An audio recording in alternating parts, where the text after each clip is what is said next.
Antoinette, how you doing? I am doing well. How are you? So far, so good. So far, so good. Yeah, all the Good good to work, see you. all the good work everybody's doing. Thank you. Haven't seen Peter in a long time. Peter, how you doing, buddy? Doing well, thanks, Commissioner Taylor. All Glad to right. be here and trying to keep cool. All right, I heard that.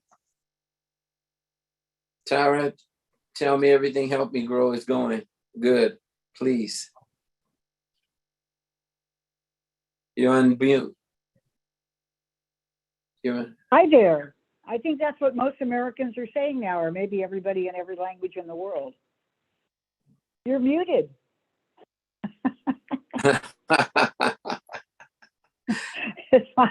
How many of us, we should get good at lip reading. What do you think? Oh, yeah, I hear you. Wow, I haven't seen Carla in a while. Carla, how you doing? Fantastic and very happy to be in this space. It's nice to see some faces. Yes, welcome. Uh-oh, there's trouble. Shauna, All right, it's 1:31. Do we have a quorum so that when I call the roll, we'll have a quorum, or should I just call the roll? We do have quorum present. All right, well, I think,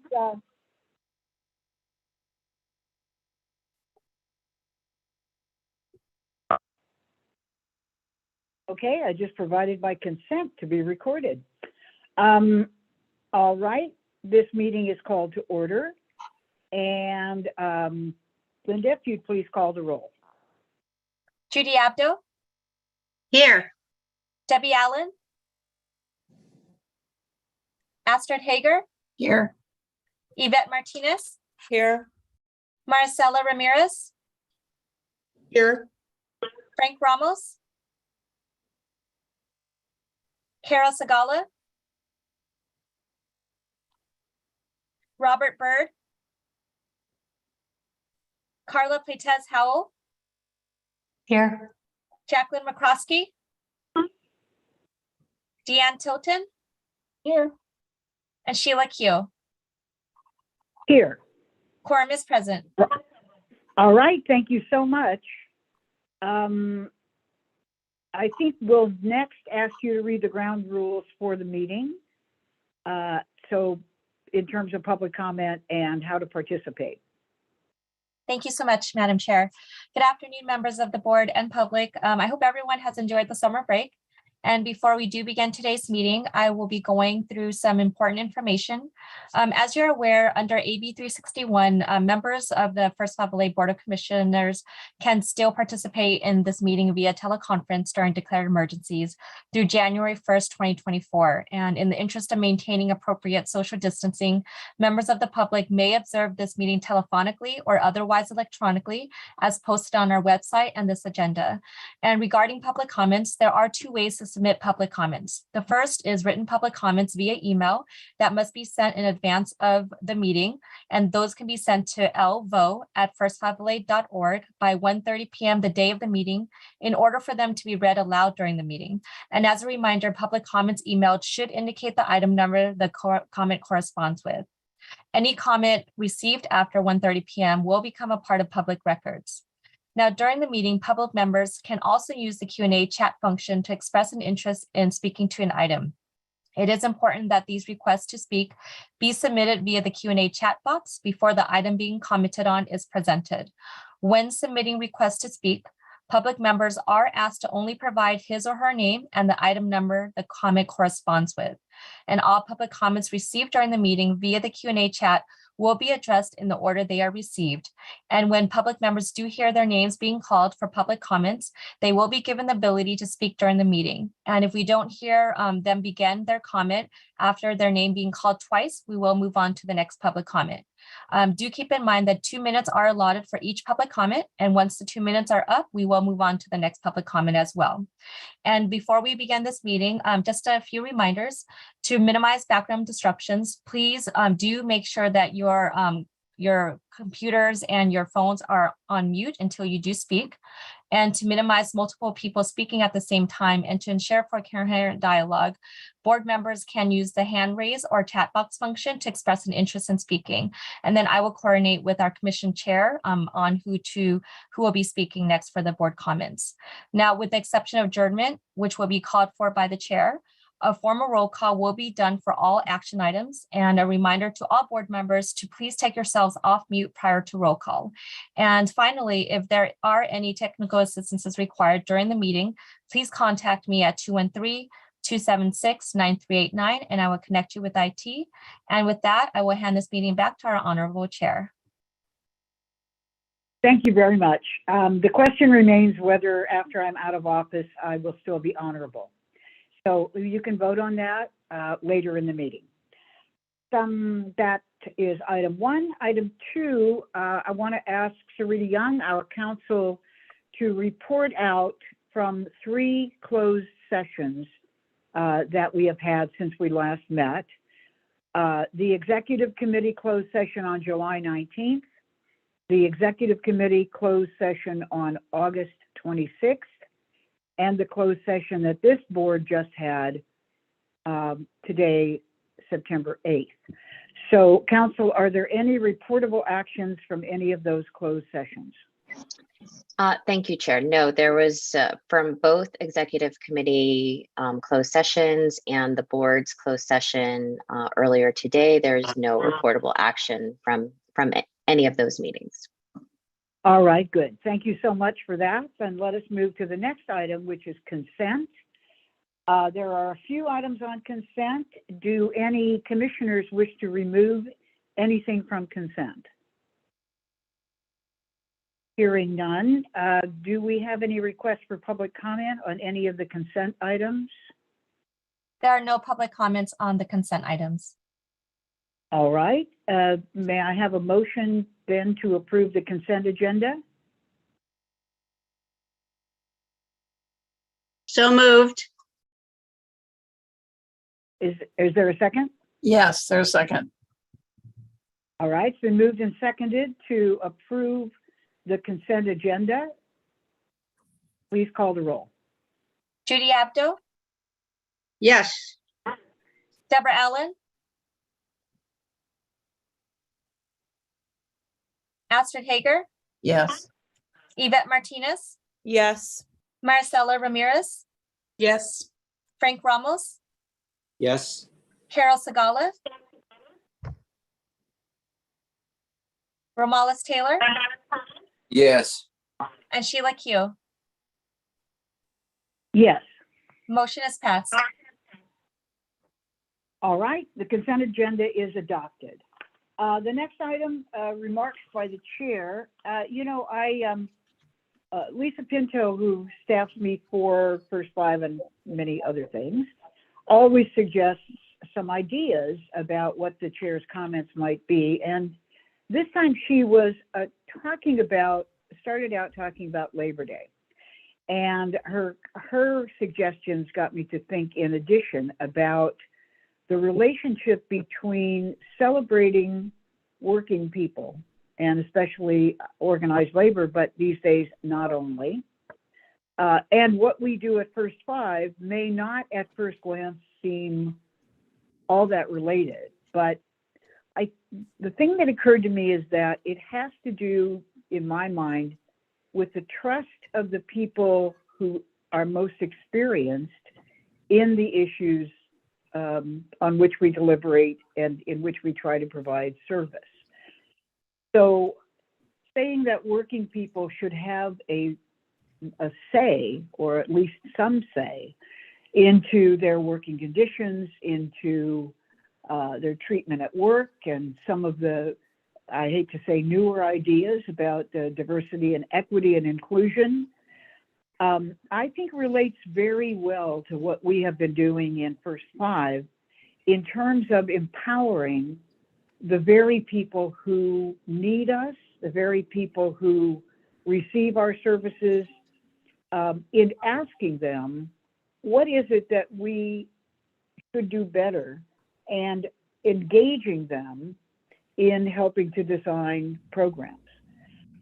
Even in talking about, as we will, our new language about what the North Star, our umbrella concept is, I think reflects a lot of conversations that we had with many people engaged as professionals, with many people engaged in our families, and even in a way by watching and listening to the young people themselves, that making a decision that it isn't only about preparation for kindergarten, but also thinking about the full development of a child and reaching their full potential. I think that was a matter of sort of listening and observation, and really appropriate. And of course, we'll talk a bit about that later. It's also, I think, the way we and so many other entities have just sort of adopted the very appropriate adherence to diversity, equity, and inclusion. It has to do with listening more and speaking less. Not saying the way we see the world, but listening to the way the world is seen and how it impacts, especially our children between 0 and 5 and their families. So I think the notion of Labor Day just reminds me that it is so important to include, and really include, not just lip service, the lived experience of the very people we want to serve and want to help. And how important that is, how right that is, and I believe how much we have incorporated that into what we do. So I'm very pleased to be listening today and hearing the two main presentations, and look forward to that. So that's all I have to say to begin with. Linda, are there any public comments on the chair's comments? There are no public comments on the chair's comments. How could there be? They didn't know what I was going to say. Okay, so let us move to the executive director's report. Over to you, Director Bill Shea. Thank you, Madam Chair and members and colleagues. Welcome back from summer break. Hope you all have had a chance to take some time off and focus on self and family. So we are delighted to re-engage for what is going to be a very substantive and strategically important fall together. And today, as I highlighted in my ED report, we've got two really significant issues that we want to bring to the board, issues that, as we've begun discussing with you, are really critical to our success as an organization and critical to the impact we seek in our work. So we want to kind of bring you into where we are and what's developed over the course of the past couple months, and to solicit your thoughts and perspectives and insights to further strengthen our work, perhaps complicate our thinking constructively, and help us move this important work forward over the course of the fall. So we're going to start with an update on what has been transpiring related to our strategic plan refinement activities, which is called for in our strategic plan adopted in November of 2019 rather.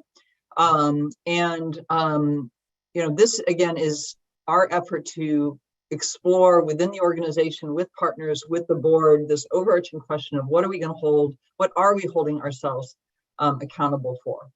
And so towards that end, the team has continued to lift up some really important and complex issues, and to identify some potential refinements that we began talking with the board about in July, that is intended to strengthen our logic for how we think change occurs, to bring greater clarity to our role and what is our unique differentiating value add, and begin to lift up some potential systems outcomes that are intended to focus and narrow our work in order to contribute to greater impact.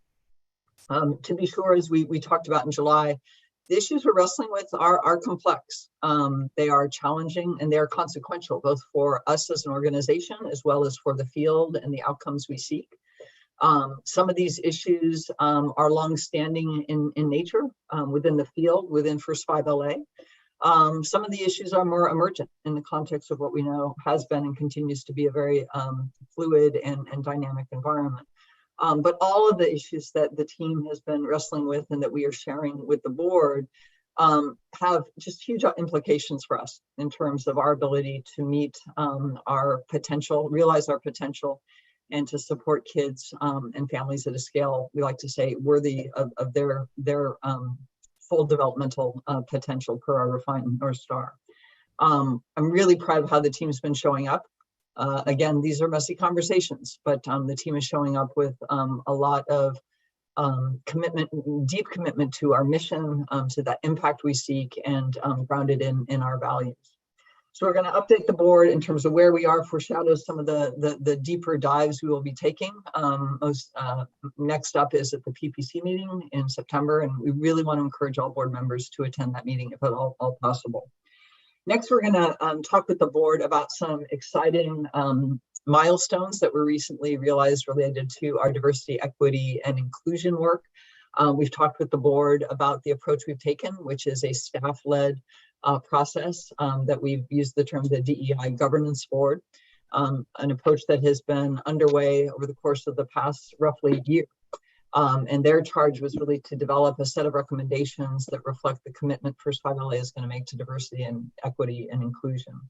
So informed by roughly 11, 12 months of deep reflection, deep listening, deep learning, a lot of deliberation, a lot of meetings, the DEIGB recently approved 12 recommendations that we want to talk to you about, which again, we believe represents some very powerful and enduring commitments to DEI. I would say personally that this work has been among the most interesting and important and complex and challenging of experiences during my nearly 10-year tenure. It has also been among the most rewarding. I've learned so much about the organization, my colleagues, myself.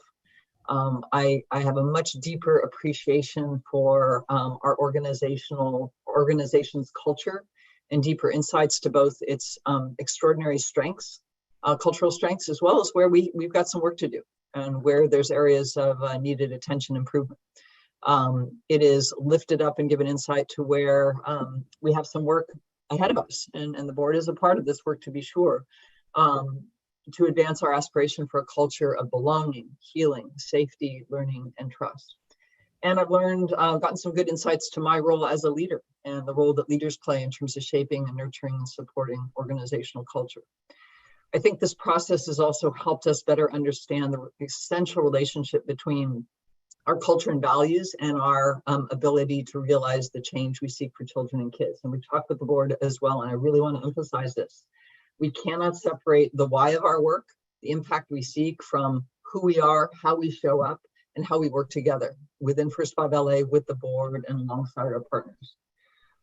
Finally, I'd say our DEIGB has lifted up and elevated the shared responsibility we all have as culture shapers. Culture is not created by someone else. It's created by us on a day-to-day basis. Importantly, culture is, how we present, how we show up when no one is watching is a big part of shaping culture. But I think this process has underscored we all have a responsibility to play, and we all have a shared imperative to hold ourselves and others accountable for the culture we're aspiring towards. And in that regard, I think the board does have a very important role to play in terms of modeling and reinforcing this culture of belonging and healing and safety and learning and trust that we are working towards, informed by the work of the DEIGB. And certainly part of the way you model and support us in this regard is by the voices you bring, lived experience and insights to help strengthen and inform our work in such important strategic areas such as DEI and our strategy refinement efforts. With the fall being kicked off shortly, I understand that my opportunity to provide kind of context and framing for our monthly meetings is winding down to a relatively few remaining board and committee meetings. And, as I reflect upon these remaining weeks and months, I really want to underscore what I said at the start, which is this fall represents a really critical moment in time for the board and the staff and our work together to focus and prioritize and strengthen our work. So I want to close this remaining September board meeting with a deep appreciation for my colleagues, for the board, for leaning into what is enormously important work, and doing so with a commitment to our mission and values, with a recognition of our need to focus, and a deep and abiding commitment to making a difference in the lives of kids. This is challenging work, it's messy work, and it's all of our work, board and staff alike. And I'm confident that it's work that absolutely is and will continue to strengthen the foundation upon which this organization can and will realize its potential and maximize its impact under new leadership in a few months to come. So eager to dive in alongside and with you. And with that, I'll turn it back to our chair. Thank you very much. And thank you for those remarks. I think your tenure in this role has been extremely important and developmental for First 5 LA.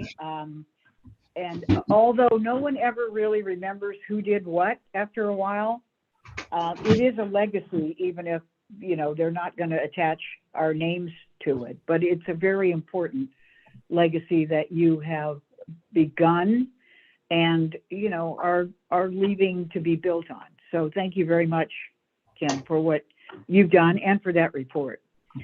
Linda, are there any public comments on Kim's comments? There are no public comments on Kim's comments. Good for you. That was a tongue twister. All right, then let us then move to the next item. So our counsel, Sarita Young, will talk to us about our conflict of interest code. Yes, Chair, thank you. So this is an information item for the board. As I'm sure the commissioners are aware, the commission has adopted a local conflicts of interest code as required by the Political Reform Act and other statutes that implement Proposition 10. And so because the commission is a local public entity, the Political Reform Act requires that the commission have this local code in place to designate which officials and employees are required to file various categories of statements of economic interest, those Form 700s. This local code also sets forth basic rules that prohibit public officials and employees from making, participating in making, or using their official positions to influence decisions of the commission. And so every 2 years, the commission is required to conduct a biannual review and update of the local code. This year, the review and update must be completed prior to the end of December. And staff is presenting this item as an information item today, but we'll be presenting it for action at the upcoming commission meeting on October 13th. And so you should have been able to see in your packet that the updates to the code really reflect the addition of several new positions and the deletion of old positions, as shared with the board in 2020. So as you can see, positions added include the Chief Communications Officer, Chief Data Officer, Chief Government Affairs Officer, Chief Operating Officer, Chief of Staff, Chief Transformation Officer. Those were all of the added positions. There was an amendment to a title, which was the Director of Early Care and Education. So an update to that title. And then there was the removal of certain positions, Director of Community Relations, Director of Communications, Director of Integration and Learning, Director of Measurement, Learning and Evaluation, Director of Public Policy and Government Affairs, and Director of Strategic Partnerships. So these amendments are required by the county, and are solely, again, reflective of organizational changes that First 5LA previously shared with the board. Upon adoption of these proposed amendments in October, when this comes back to you, staff will then file the amended code with the county as required by the Political Reform Act. And that's my report, Chair. I'm open to any questions that you might have. Okay, I'm not sure whether anyone has any questions to council about these codes. No hands are So- up that I see. Okay, thank you, Judy. Thank you very much, council. That was an information item. Linda, are there any public comments on this item? There are no public comments on this item. All right, it was for information only, and so we then can move to the next item, which is a big one, our strategic plan review and refinement. And I know it will be presented to us by several people on the staff, but I believe led by Antoinette. This is a follow-up information item following our discussion in July about the strategic plan review and refinement cycle. So we're going to hear about, obviously, progress and next steps. So Antoinette, let me turn it over to you. Thank you very much. And good afternoon, Madam Chair. Good afternoon, commissioners, our colleagues, and members of the public. On behalf of the team presenting today, we hope you had a wonderful summer and restful break since our last board meeting in July. And we hope that you, like us, are ready to dive right back into important board discussions guiding our first strategic plan review and refinement cycle, which has both internally facing and externally facing components. Now, over the last several months, staff has been exploring an important question. What are we holding ourselves accountable for? Our strategic plan refinement work seeks to answer that question by clarifying what First 5LA is trying to accomplish in Los Angeles County, why and how. This work is externally facing. Our DEI work also seeks to answer the accountability question internally by committing to improvements in our policies, our practices, procedures, and our relationships with each other, the board, and our grantees and partners. This work is internally facing. So our strategic plan refinement work and our DEI work are two sides of the same coin. Staff well-being and belonging, our relationships and behaviors with ourselves and partners, and our capacity to have an equitable and lasting impact in Los Angeles County are all inextricably linked. So it's fitting that we would bring both of these substantive conversations to the board today. So for the first presentation, I'm joined by several of my colleagues, and we will share updated content which reflects feedback we received from the board in July, as well as the collective thinking of colleagues across our organization. The second presentation will focus on the other side of the coin. We will discuss 12 DEI commitments we are making as an organization to cultivate a culture of belonging, healing, safety, learning, and trust that enables First 5LA to do its best work at a scale worthy of Los Angeles County's children and families. And during that presentation, there will be fewer voices presenting, but the content represents the collective thinking of over 60% of staff within our organization. Now, for both presentations, we're eager to hear from the board because we appreciate your thoughts and your insights, and we appreciate your thought partnership. So at this time, we're going to start item 7, which is the strategic plan review and refinement cycle. Now, First 5LA's strategic plan includes a commitment to review and refine the plan every 3 years.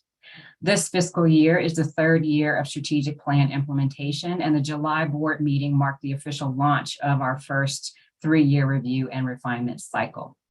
During the July board discussion, staff shared current thinking and suggested refinements to foundational elements of our strategic plan, such as our North Star, which orients and grounds the why of our work. We talked about the opportunity before us that really signals a set of systems outcomes that we will collectively and relentlessly pursue. And we talked about what makes First 5LA uniquely positioned to lean more deeply into systems change. Today, we're building on the July discussion and we'll share progress that we've made since then. We will discuss next steps and key milestones through November. Now, please note that we will not have the discussion pauses as we did in July. Instead, we will go through the presentation and then turn it back to the chair for discussion. As a starting place for today's conversation, we'd like to revisit the why driving refinements to our strategic plan. As we noted in July, the last 2 years of implementation have highlighted the need to bring sharper clarity to the organization's focus and priorities. We learned that multiple elements of our strategic plan invite different interpretations. We have results, we have long-term system outcomes, we have strategic priorities and multiple items under each of these. And this has invited not only different interpretations of the strategic plan, but it also dilutes our impact. We also learned that systems change requires responsiveness and adaptability to changing contexts. And there have been significant changes within our context, such as the healthcare reforms to Medi-Cal service delivery system, the program and payment reforms, as well as the reprocurement of managed care contracts. The Family First Prevention Services Act increases options for prevention services and supports for families. We've seen record state budget surpluses and increased investments in early childhood, including home visiting. Universal transitional kindergarten implementation, as Kim would say, is a big ding dang deal. Other funders are launching initiatives focused on children and families. And COVID continues to impact the children and families of Los Angeles County and our systems and our work. These and other changes in context are opportunities for First 5LA to maximize its position and resources in partnership with others to achieve systems change. And also it supports our ability to do so when we are focused, when we have priorities. Because when we are not focused, when we are not clear about what our priorities are, and there are different interpretations of our strategic plan, that limits our ability to focus and prioritize and achieve the kind of results we really want to see in LA County for children and families. Our fiscal reality also brings urgency to defining our impact and deploying our resources strategically aligned with our unique position and perspective. We need greater clarity on what we're trying to accomplish, why, and how. And this first 3-year review and refinement cycle gives us the opportunity to do so. Now, based on this rationale, we shared a lot of information about why it's important to reframe our North Star. We acknowledged the conditions that impact a family's ability to provide safe, stable, nurturing relationships and environments. And we also talked about how a focus on bias and inequities within public systems aligns with our interests in addressing the root causes of disparities. And there was general agreement from the board. We heard enthusiasm and support for a reframed North Star.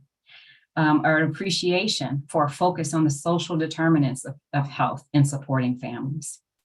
We also heard that there's an interest in retaining a sense of urgency for our work. We talked about removing 2028 from our North Star and questions about whether removing that date means we're removing the sense of urgency. And we talked about how our sense of urgency is actually stronger now. And we'll go into more detail around that. There was acknowledgement of the important role of extended families and communities and really affirming First 5LA's unique role in partnering with public agencies to address systemic gaps and barriers and inequities.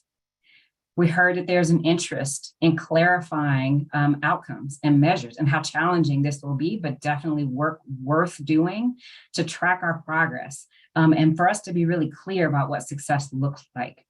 And overall, there was receptiveness to how our proposed strategic plan refinements will focus and narrow our work to achieve greater impact.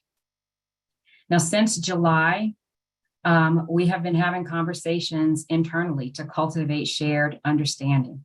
And we've been examining feedback from commissioners and staff to inform refinements of the content, which we will share with you today.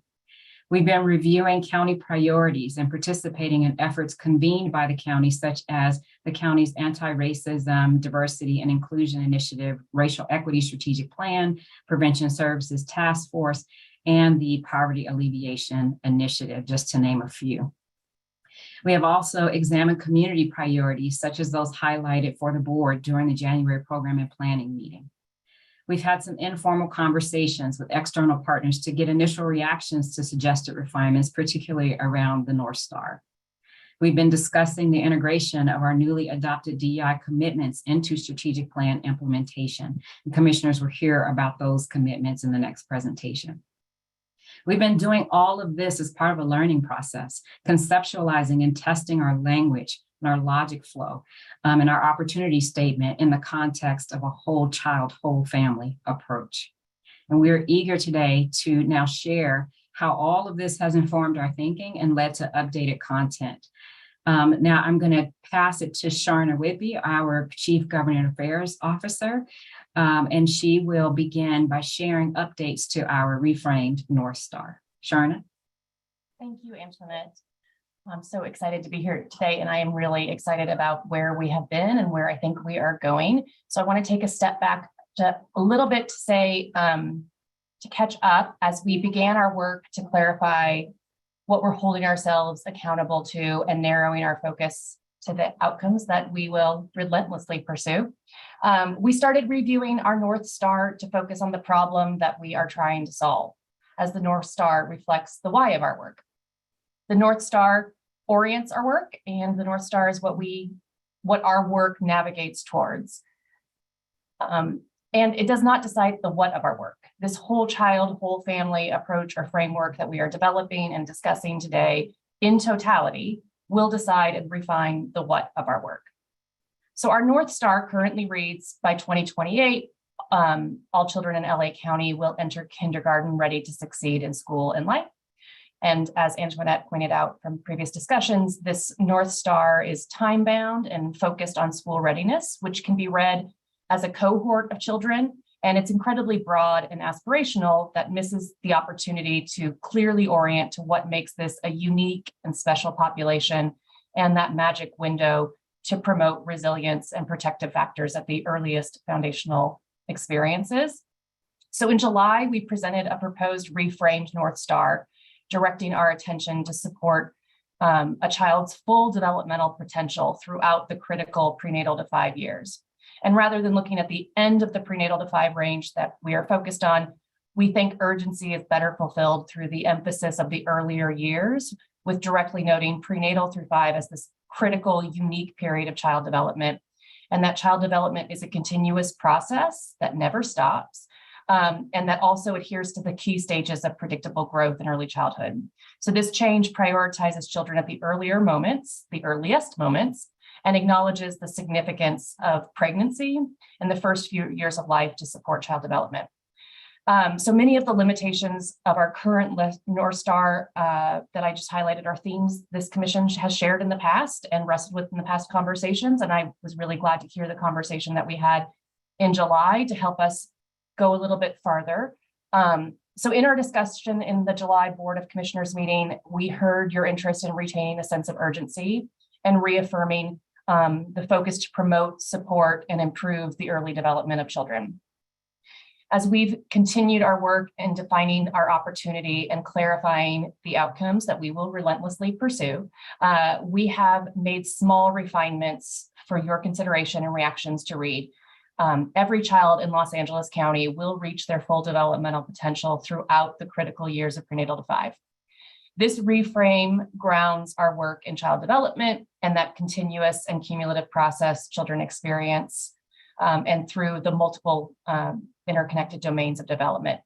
We think it uplifts the urgency of a child's first years, prioritizing the earliest moments when the rapid brain development is most plastic and foundational to lifelong outcomes in health and behavior and learning.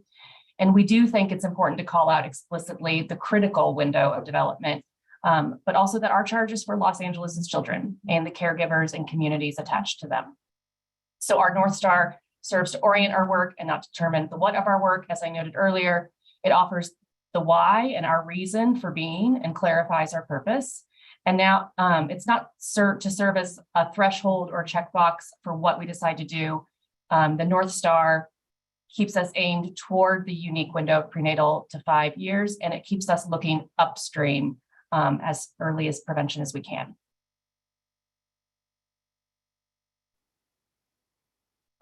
So also moving into our whole child, whole family framework and where we are going with this work.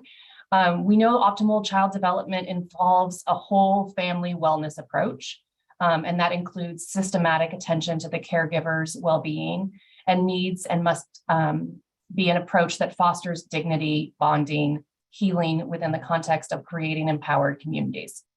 So as we orient to our reframed North Star, we center the care and development of a growing child, as well as the stability and strength of the family, including income supports, employment, the well-being of caregivers, and the well-being of their communities.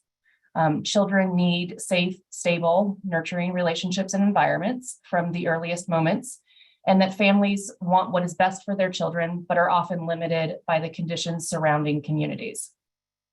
In this whole child and whole family framework we're developing, we're also thinking about the conditions that help or hinder development, and all the conditions and or population outcomes can be framed and understood at each of these levels. We know this isn't an exhaustive list of conditions that influence or surround the community, caregivers, and children, but we are meant to say we recognize the range of conditions that influence the opportunities to provide and to experience safe, stable, nurturing relationships and environments. We know family stability is impossible without sufficient income to adequately house and feed the family, and we know that community resources or networks of support vary. And this visual is meant as our attempt to recognize that there's a direct connection between the well-being of communities and the well-being of caregivers in promoting and ensuring healthy development in children. So it's meant to reaffirm that in our strategic plan, refinement efforts, and outcomes, that we are focused on the well-being of communities as intrinsically linked to the well-being of caregivers in promoting and ensuring healthy development of children. And to build on this framework toward our unique opportunity, I'll hand it to Tara, our Director of Health Systems and my brilliant colleague.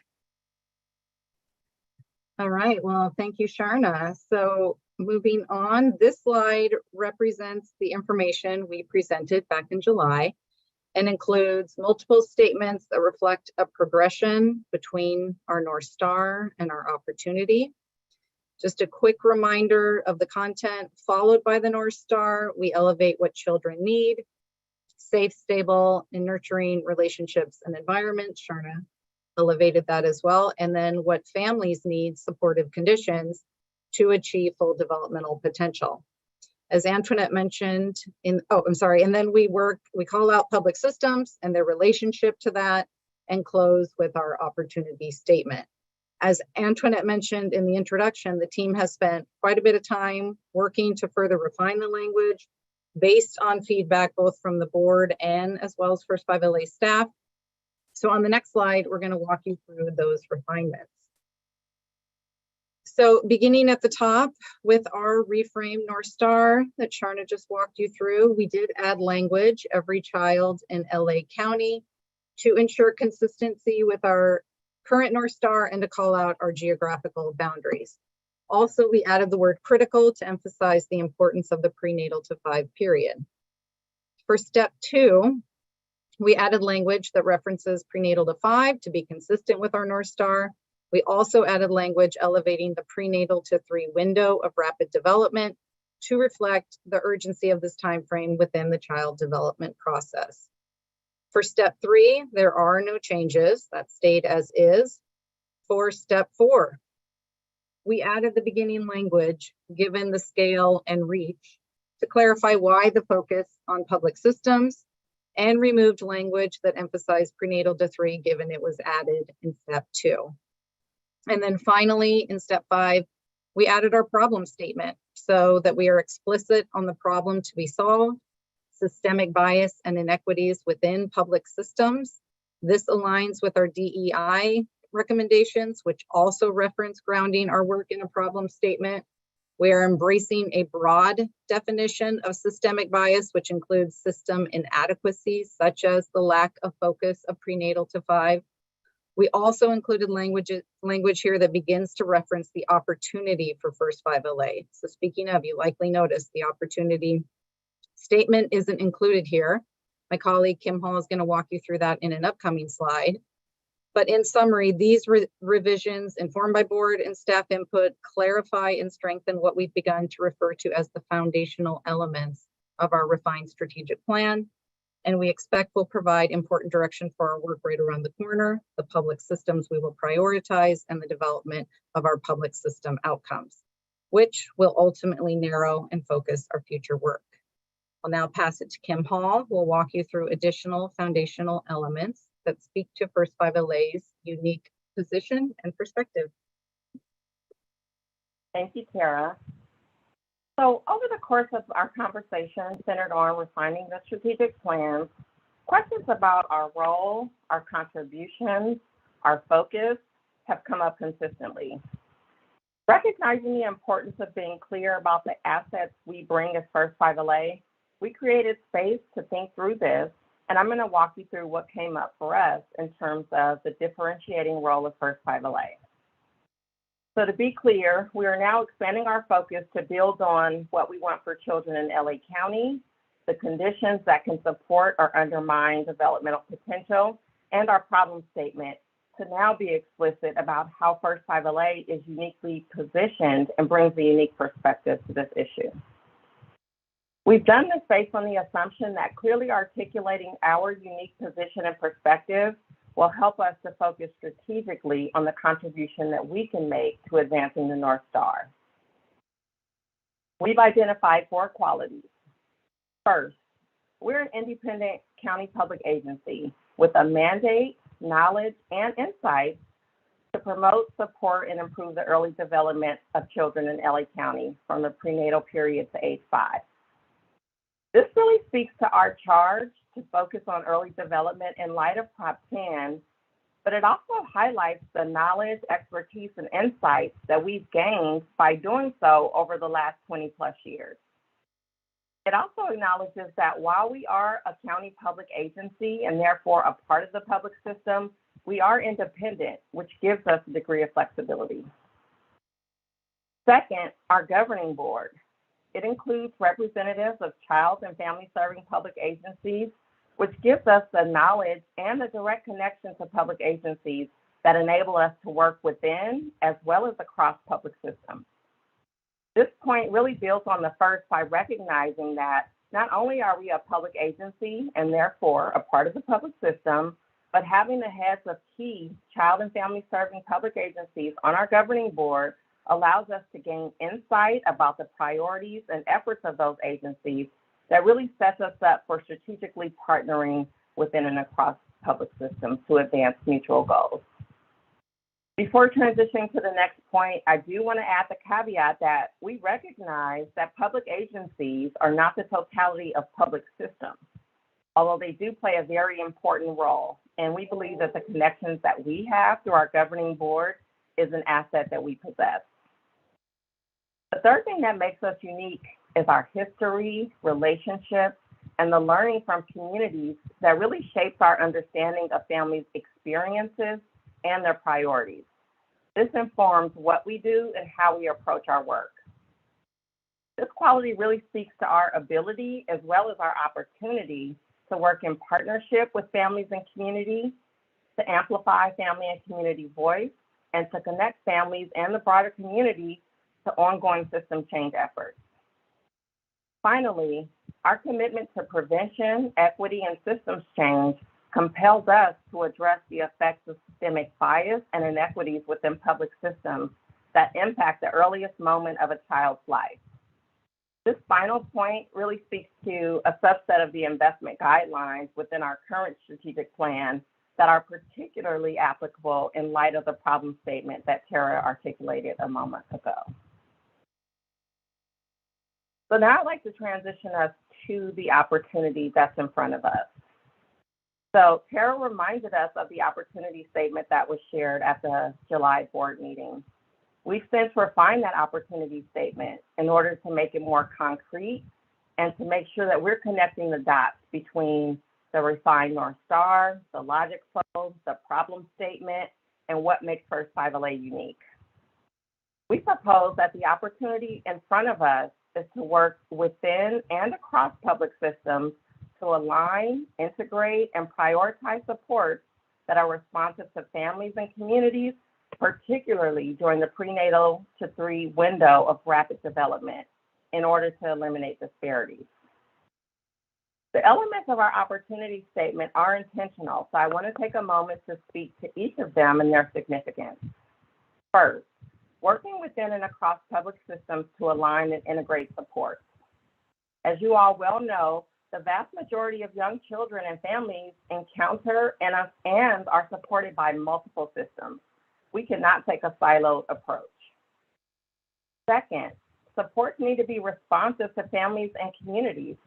Far too long, systems have focused on service delivery and managing limited resources, oftentimes from a risk management perspective, and they've done so at the expense of focusing on what children, families, and specific communities need to thrive. Third, the prioritization of the prenatal to 3 window. So given the rapid brain development that occurs at this time, a focus on the earliest moments provides the greatest opportunity to address disparities before they emerge.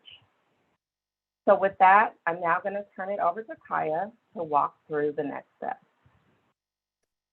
Great, thank you, Kim. We'd like to close today's presentation with highlighting some immediate next steps after today's meeting, as well as a preview of what's to come in our first cycle strategic plan review and refinement efforts. So firstly, today's board's discussion that we'll have after today, the presentation, that your inputs and questions that we'll capture, we will share back what we've heard during September's program and planning committee meeting. Specifically, we will share any adjustment we've made to what was presented today, as well as our initial thinking about the systems that First 5LA will focus on and some initial thinking of draft system outcomes. And that next slide, which I prematurely clicked on, but you saw a preview of, is a roadmap to refining our elements of our strategic plan as part of this first cycle of our strategic plan review and refinement efforts. So our work to date together leads us to refining our North Star, articulation of the public systems we'll focus on, and some initial draft system outcomes we will hold ourselves accountable for by November board commissioners meeting. That will then lead us to work that we aim towards to complete by the end of this fiscal year, which includes refining our organizational values based on building upon our DEI commitments that you will hear in the next presentation, as well as potential refinements to our investment guidelines, which are in our current strategic plan and serves as decision-making criteria as we go into strategy refinement, as well as ongoing strategic plan implementation guidance. And the goal is that by the end of this calendar year, grounded in the clarity we have and the outcomes we are holding ourselves accountable for, as well as those decision-making criteria outlined in our investment guidelines and our organizational values building upon our DI recommendations, we will have a set of refined strategies, the impact framework, policy agenda, as well as our long-term financial plan, which reflects our refined strategies by the end of this calendar year. So that just gives an overview of what's to come from now to December. And with that, I'd like to hand it over back to Madam Chair to open us up for discussion. Thank you. Well, that was not just a bite, but a full meal. Thank you so much, Antoinette and Charna and Kaya, and Kimberly and Tara, and all the people who contributed to putting this together. I realize that it's a lot of work to do these presentations. I know you probably practice in advance, and that makes it even more work. And I want you to know that the board is very, very appreciative for the way you organize and present this information. So let's start with our commissioners, people on the board. Any of you having questions or comments, feedback. There was a lot here, and take in no particular order. So if you raise your hands, I'm sure Judy will be very happy to call on you. I see no hands. Ah, Well, Romales. everybody's still digesting. That's why. Romales, you're ready. Well, I just want to note something on the key terms. And under systems change, we talk about shifting, reconfiguring, and transforming policy. But I think a word that's missing is procedures and practice. Relationships, mindsets, that word procedure is missing because governmental agencies live by policy, procedure, and then practice. And the practice is really how they implement it at the ground level. They interpret what the procedure means and then they apply it. And that is where the inequities drop in, because once you add that, it leaves it, because you can have 25 different operations and their practices could be adjusted 25 different ways. And there's no consistency. And so you have to have procedure and practice, and that practice defines how they do the work at the ground level and whether they recognize community voice. And if an organization doesn't uplift that, then it doesn't happen. So I just want to add that. And you talked about community voices, but I don't see where it's in the plan. So you need to integrate that into the plan of community voices and input in the practice, so it's conscious and it's meaningful. And so I know you mentioned it, but I'm not going to talk about where you envision it being incorporated. I want you to tell us whether you envision that being incorporated in this, because that used to be a process that didn't exist. So I want you to really uplift that. I think it's great work. I'm not knocking it. I'm just adding some elements to it. The other element I would like you to add is the data and the outcome, because we've been working at this for a while and we need to capture data or even anecdotal data. And I keep saying this, that talks about the work you've done and how it has impacted the community. If you don't go back and look at what you did and codify it in data and anecdotal information, then it's like you did nothing. So you have to say, this is what we did, and this is why we are changing it to a different role. So I'm looking for the data and the, whether it be anecdotal or hard data, that validates what we did and why we're shifting it going forward. And I don't see that here. I may be wrong, but somebody help me understand that. Thank you. I think that was a request to the staff, if you can take a shot at it. Sure, I'll give it a try. So definitely appreciate that, Commissioner Taylor, and it's something that you have uplifted when we've done updates around the strategic plan itself, wanting more than just what have we done, but what difference has it made for children and families and communities, and to systems as well. So that's definitely a part of our thinking. In terms of outcomes, what we're going to start talking about outcomes during the September PPC. And, we're going to be talking about outcomes that we, as Sharna said, that outcomes that we're going to relentlessly pursue as an organization. And I also understand what you're saying, that it isn't just about outcomes in the future. What have we done so far? What have we learned from that? And how is that shaping our thinking in terms of how we're going to move forward and why we would focus in on certain outcomes? So we'll be working on that to bring that to the board. I can't say that it's going to be, a lengthy report or anything like that, but really, as we start talking about how we're moving First 5 LA forward and how we're continuing to focus and prioritize our work, what's the data that's telling us where we need to focus? And that is what I'm hearing from you as well. Yeah, I just want to add that, but what is the community saying to you and the team about our work and what they feel has been helpful to them, in this learning process that we evolved through and have done so far? Those are important benchmarks things. So not everything is going to be data driven. It's going to be anecdotal too, because what did the community say?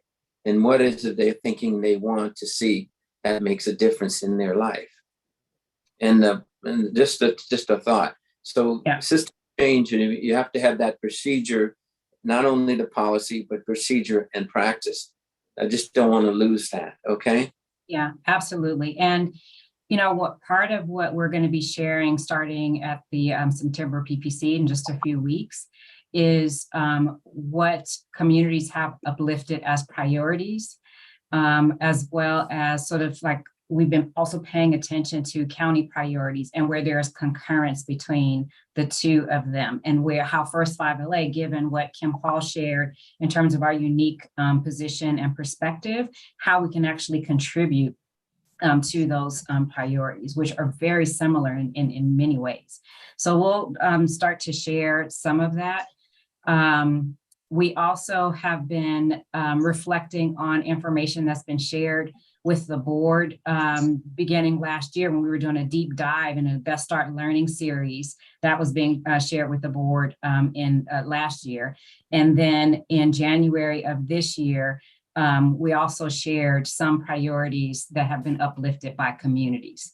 So, we have not had, or I should say, I have not had a direct conversation with communities, but we are talking to our communities team, who has regular conversations with communities around what their priorities are. And that is also shaping our thinking along with county priorities.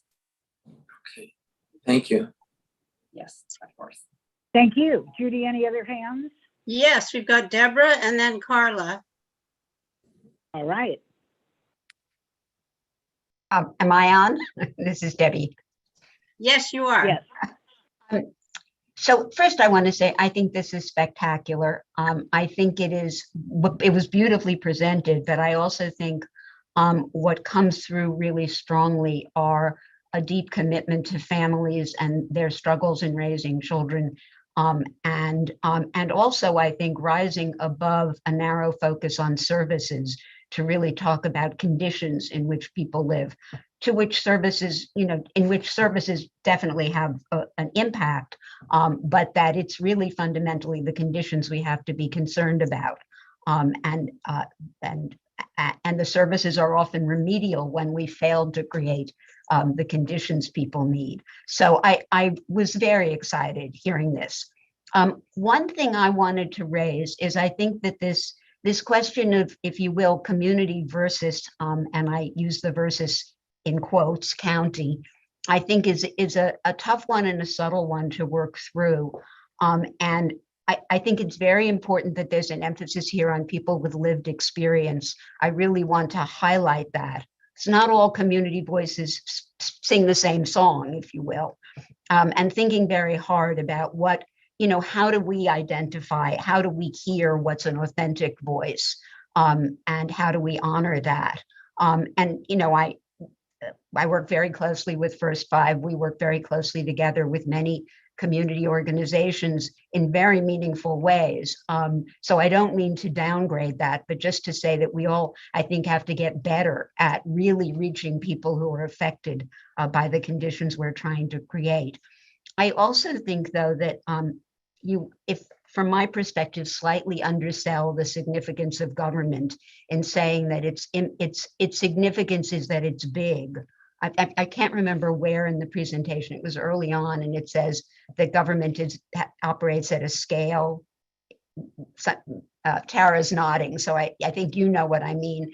And I think, I mean, there are things that are big. I mean, we will all remember the phrase too big to fail, and it did not apply to anybody who felt a deep commitment to family well-being. It was a banks going under and taking the economy and many of the rest of us with them.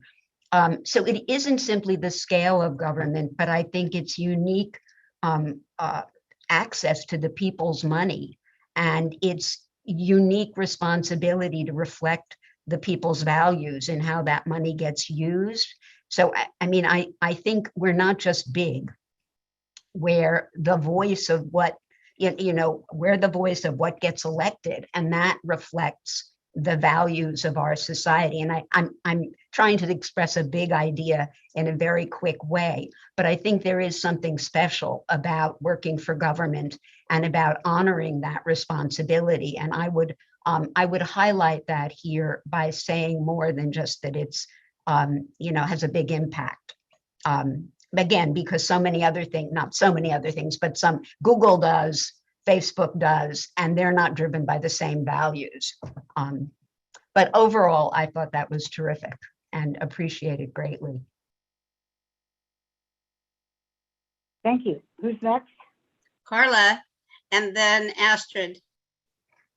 Thank you, Judy, and Honorable Chair. So first, I really want to start with looking back a decade ago. So the chair started by reminding us about legacy and names and what it will mean. And Kim, you started us on this journey with the strategic plan from the very beginning, and it is still the foundation and the architect that we are using as we move forward.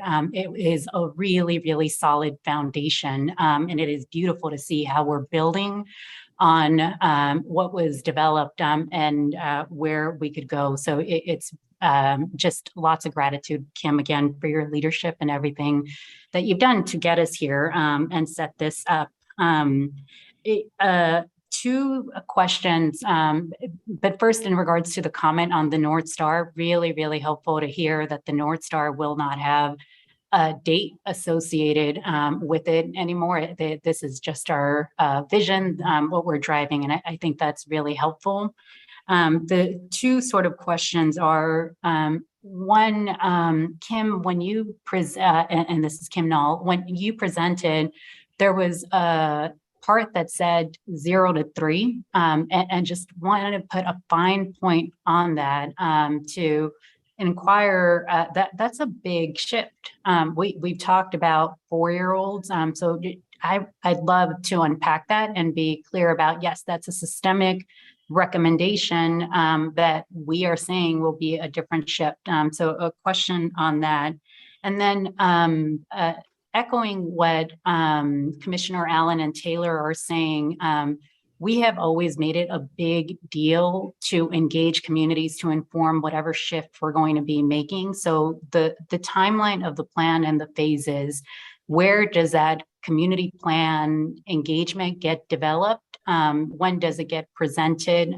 What will it look like for the commission? And it might have been on there, but I think we need a really clear community engagement plan. And if I may be so bold, Commissioner Allen and Taylor, I heard an inkling of that in some of the comments that you were making.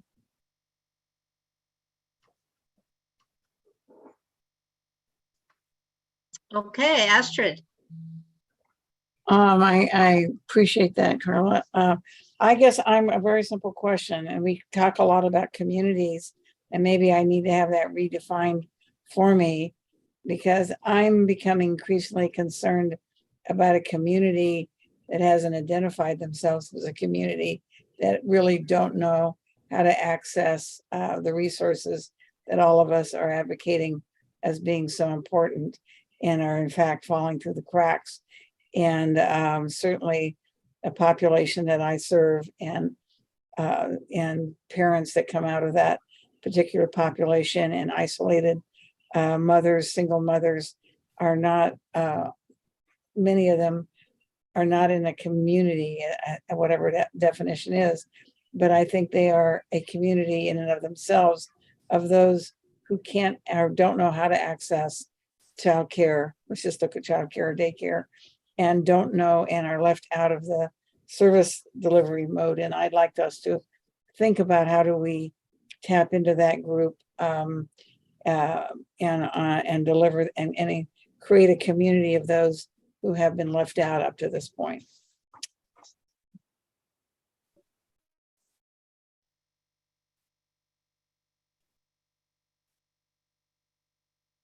Was there any response requested? This is Kim. Let me suggest, and Antoinette, I defer to you in terms of kind of facilitating among the team, but I think this is a great opportunity for us to provide some initial thoughts or reflections in response to some of the issues being lifted up by commissioners, most recently Commissioner Hager and Places Howell. Happy to do so. Sharna will actually speak to the the prenatal to 3 issue. I can definitely talk about the questions about community engagement and a plan around community engagement. Let me start by saying, I've been reflecting recently a lot on our shift in Best Start from when First 5 LA was providing direct operational support to community partnerships. And then we moved to an approach that is about network building and really focused on 5 regional network grantees and really expanding the table in terms of who is engaged in Best Start. And I've been thinking a lot about that because this question about what do we really know about what's happening with communities? I think the fact that we have a different approach and we're working with the regional network grantees, that a lot more communities are being engaged through community level planning processes. For example, in Region 1, I know that they worked on a Bill of Rights and held a big town hall forum that had hundreds of community members. And most recently in Region 1, they've uplifted housing as extremely important to them. And so while we meaning those of us who presented today, have not had a direct conversation with communities, we are taking in the information that says there are hundreds of community members that are coming together and thinking through what really matters to them. And the question for us is First 5 listening? And so as we start talking about conditions, we were really thinking about what we have been hearing from Best Start community networks, from families who participate in home visiting, from families who are trying to navigate the early identification system. And the question is not, did we talk to them directly, but what are we doing with all the information? How is it informing our thinking? So that is in this very short time period between now and November. That is the listening and the reflection that we're doing, so that what we come up with is reflective of the priorities that have been uplifted by communities. They're doing a lot of participatory budgeting projects and different ways to engage community members that, quite frankly, we would have never been able to do as First 5 LA, which is why I pointed back to how we used to how Best Start was designed before we went to a network approach.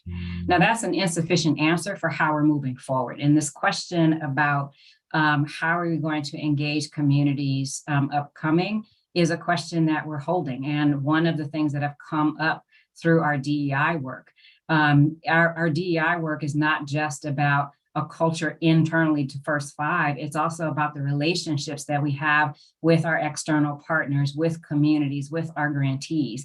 And so we're thinking about how we can engage our communities over the course of the next year to really inform the strategies that we're going to land on as First 5LA. This question of narrowing and really focusing is so incredibly important. We've got to narrow and focus on the things that matter most to communities. And so thinking about how we actually go through that process over the course of the next year, as Kaya shared, we're going to be looking at our organizational values and our investment guidelines. And, by December of next year is when we're talking about how we're further narrowing and focusing what strategies are really going to have the greatest impact for children and families. And we can't know that by ourselves. We really need to ensure that we are listening and learning and being in dialogue with. So this is not just about, what are we hearing, but can we have some conversations with communities? So that's, as we think about what's next in terms of the how we actually get to strategies, I'm just giving you a preview of some of the conversations that we've been having internally about how we land on strategies that are going to have the most impact for children and families. Sharna, you want to talk about prenatal to 3? I really, really do. And Carla, I'm happy. I know we went a little bit deeper on this on July, so should have thought of that a little bit to touch in this presentation. But really want to be clear that we're not saying no to 4 and 5-year-olds, of course. And so it's not the exclusion or that prioritization of prenatal to 3 is meant more on focusing on the earliest moments and the ability to prevent or reduce the disruptive effects of early adversity. So really focusing on building blocks of resilience and strengths.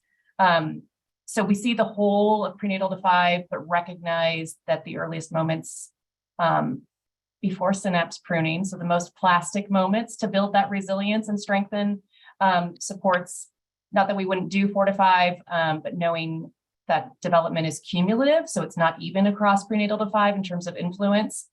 And we don't want the deficits to accumulate, just like we want the strengths to accumulate. So keep us looking upstream and of course, supporting the whole of prenatal to 5.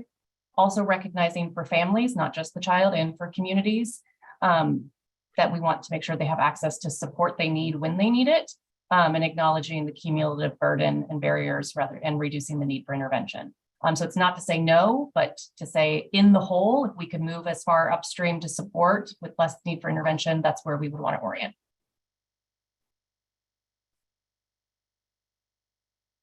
Okay, we've got Carol Sigala. Okay, Carol. Okay, I wanted to thank you all, first of all, because it's so informative and I'm so proud that our work is going forward. Just to go back to something Romala's asked about, tell us a little bit more about the outcomes so that we can get a better idea. So we started this exploration with the question, what are we holding ourselves accountable for? And really what that means is, what are the outcomes that we're going to relentlessly pursue as an organization? When we thought that it would be relatively easy based on our current work to land on a set of systems outcomes. And what we discovered is that if we are not clear about foundational elements of our strategic plan, it's harder then to make some determination around the outcomes and the outcomes that we will relentlessly pursue. So what we've presented in July and presented today are those foundational elements that then helps us to discern what are the systems outcomes that we really want to focus on. Because there are a number of things that we could do as an organization. There are a number of things that we do as an organization, but we've got to narrow, we've got to focus, and we have to be clear that our work is about changing systems. So it is about the policies and the practices and the procedures and the mindsets and the relationships, like all of the things that, as Sharna has been saying, that sort of make up the water that we swim in, and that impact what families experience when they interact with public systems. So we are currently in the process of, we've been talking a lot about pasta, which, you may think, well, what are you talking about? The saying, throwing spaghetti on the wall. If it were just spaghetti, that'd be a little bit easy, but we were saying we got some spaghetti and rigatoni and, all kinds of macaroni, all kinds of pasta that we're throwing on the wall to say, what really have we been doing as First 5 LA, and what have we been hearing from communities, as I mentioned earlier, and where can we really focus? What are those particular levers that we need to pull in order to really get to the systems changes that we seek? And so we are now taking all of that, and we've got some great folks who are helping us to organize our thinking, and that is what we're going to present to the board during the September PPC. So you'll start to get greater insight into what we mean by systems outcomes and some draft thinking around systems outcomes so that the board can review and also weigh in on what we've been thinking. So that we will bring to the board during the September PPC. Thank you. The outcomes are so exciting for me to start taking a look at. So thank you so much. Thank you. I see no more hands. All right, thank you so much to everyone, and let me just add a few comments. I've listened in terms of the questions and answers from my fellow commissioners and the staff's presentation, and it strikes me something that we know very well, which is we cannot and normally do not provide services directly to people ages 0 to 3 or 0 to 5. That because by law, they essentially belong to and are moved around by and governed by their family or whoever is their guardian. We have always had to think about what we do for this population somewhat tangentially. And that, I think, has led First 5 to this concept of whole child, whole family, where all the available services are brought together with the family and the child as the sort of center of the wheel. Childcare, safe neighborhoods, mental health, all of these are kind of circles that float around the family.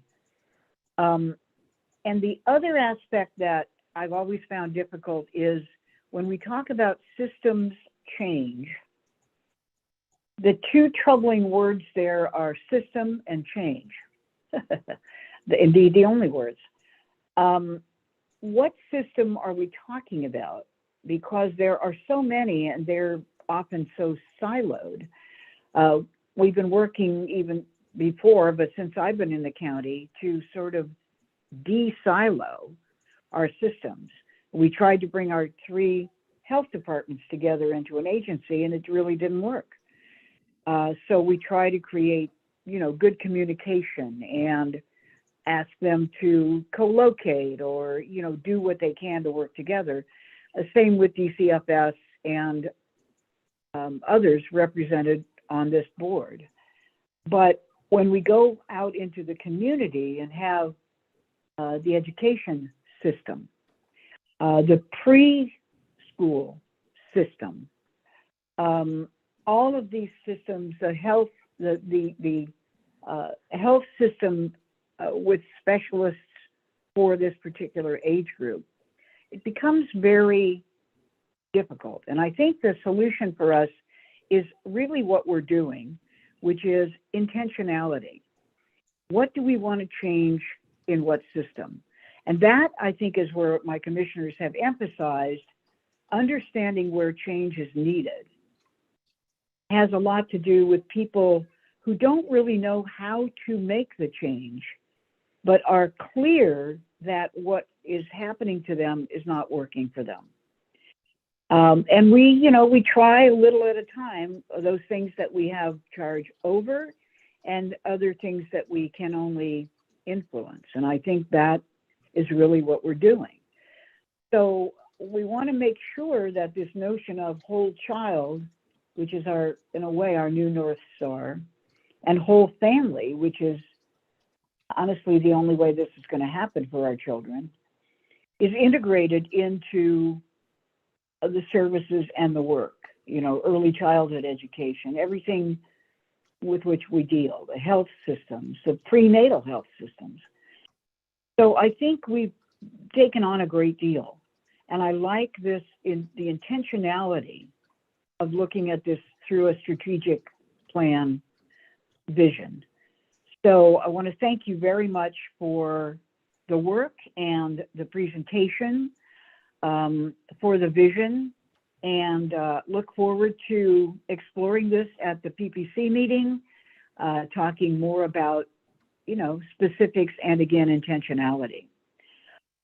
So that brings us to 5 minutes to 3, which is the time that I had hoped that we could take a break before we go into the next fairly meaty item as well. So if it's okay with everybody, I'd like to take a break for 15 minutes. Everybody, you know, hydrate, get up and walk around, try to keep cool, and we'll come back together at 3:05. So we're in recess. Thank you. Thank you. And before we do go on recess, I wanted to confirm that there are no public comments on this item. Oh, sorry, forgot about public comment. And of course, it would have been important. But thank you very, very much. I won't forget to ask next time. Thanks.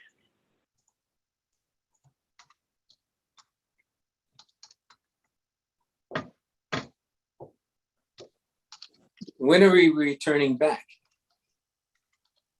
At 3:05. Okay, thank you. Thank you.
Okay, let us regather ourselves to the meeting. We have another very, very interesting and good presentation coming up next on our diversity, equity, and inclusion programs and work. So why don't I turn this back over to Antoinette, who's doing lots of duty today for us. And I know that you have a break set during this item, but you should decide whether or not you really need it. Okay. And I think that we were thinking that as you present each of the priorities, that we might take feedback from the board after each priority, if that works for you. Yes. And just as a challenge, it would be really good, because I think there are some folks who are hoping to be done with the meeting by 4. So if there's a way, but I think probably not, because we have this scheduled till 4:20, right? So do your best. Will do. All right. Over to you, Antoinette. Thank you. All right. Well, thank you so much, Madam Chair, and welcome back, everyone, from the break. We really appreciate the dialogue that we had together just a few moments ago to explore the question of what is First 5LA holding itself accountable for through our external work. Now we have an opportunity to discuss what we're holding ourselves accountable for internally. For this presentation, we will discuss 12 DEI commitments, 12 commitments around diversity, equity, and inclusion that have been adopted by staff through an 11-month employee-driven decision-making process. I'm joined by Evan Holland, who is co-founder of the SEED Collaborative. Commissioners may recall that the SEED Collaborative has been working with us since January of 2021. To assess First 5LA's DEI competency and help us address their opportunities for improvement. We will provide an overview of First 5LA's DEI journey, and we'll do that briefly in the interest of trying to end before 4:20.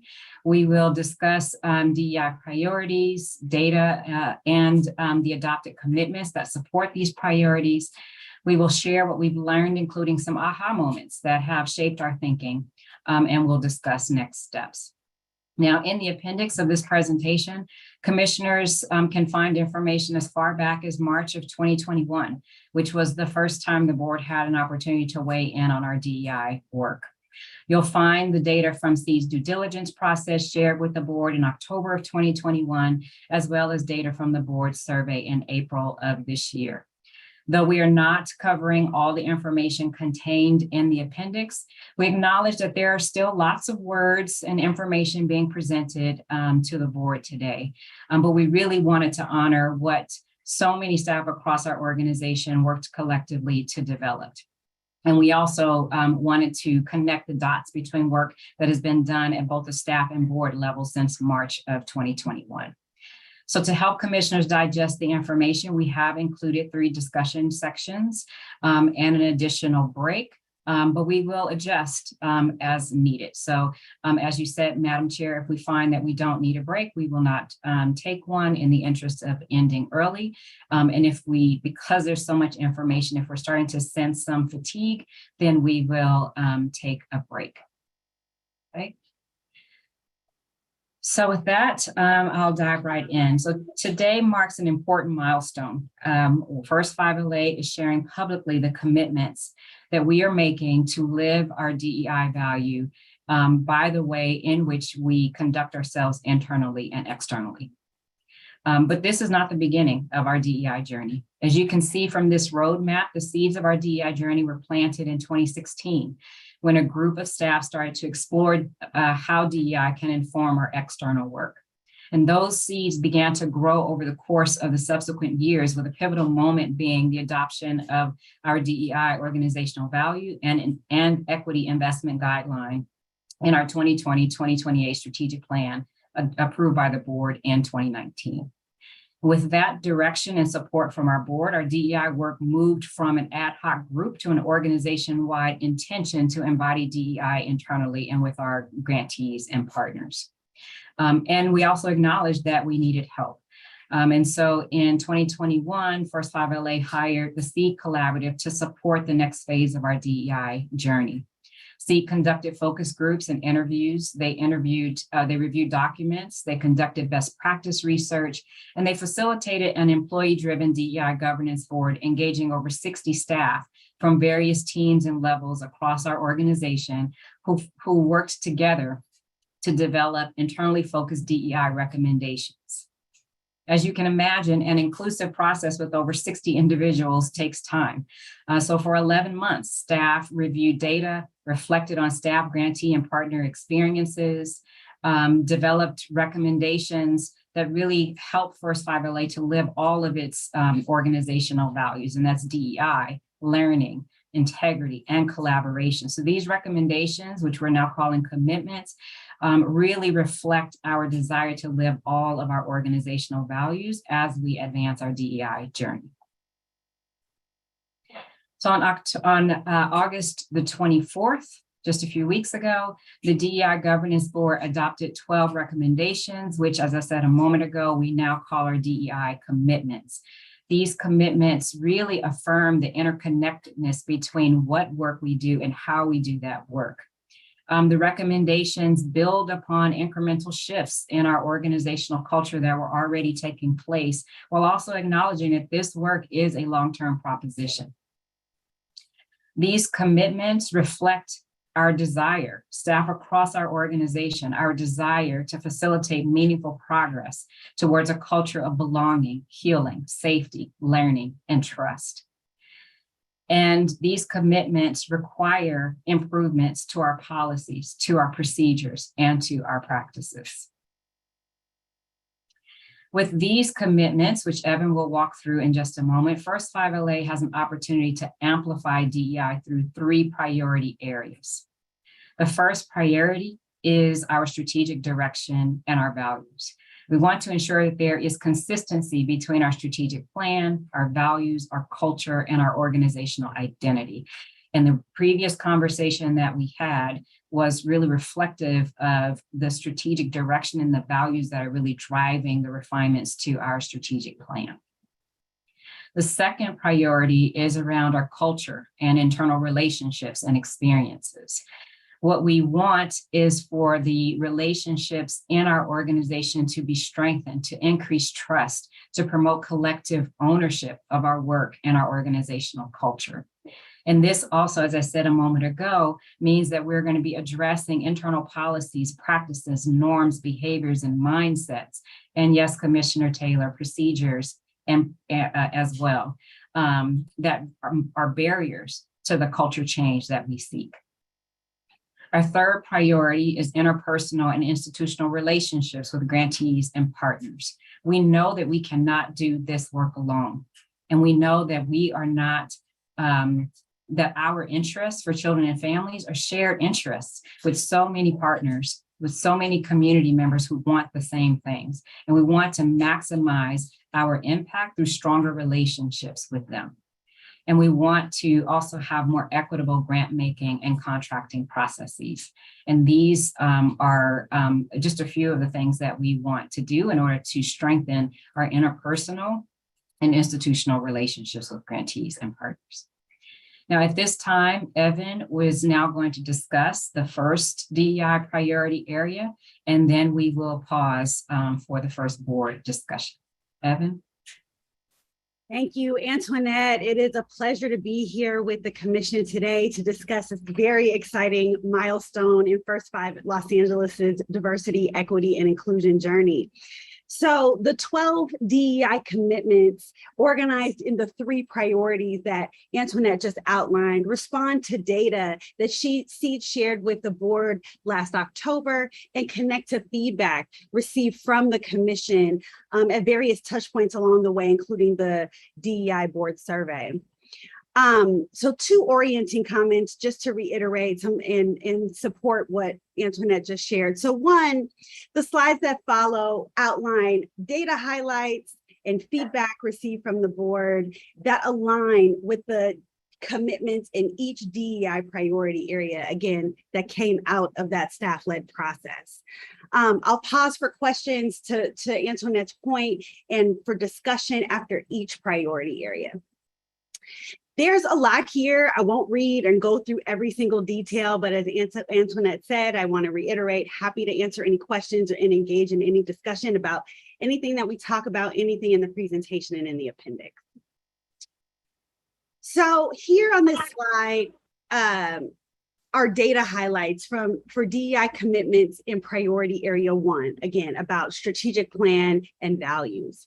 The commitments in this DEI priority respond to recent data survey findings from the board, data from SEED's presentation to the board in October, and feedback received from the commission last March. The recent board survey results highlight that anti-racism, justice, equity, and belonging are critical to helping First Five fulfill its role as a systems change agent and critical to commissioners fulfilling their governance role. Data from SEED's DEI assessment shared with the board last October revealed varied understanding of DEI across commission and staff, understandably so. You're early in your DEI journey. SEED data also echoed by commissioner feedback from this past March, uplifts interest in narrowing First Five LA's focus for greater impact and to be bold for children, a lot of which was highlighted in the previous presentation and by Antoinette's opening remarks. SEED data also noted layered and confusing terminology in the strategic plan and some contradictions that live within the plan. And we uplifted the need for clarification in the strategic plan, as well as opportunities to further infuse DEI into the strategic plan. Next slide.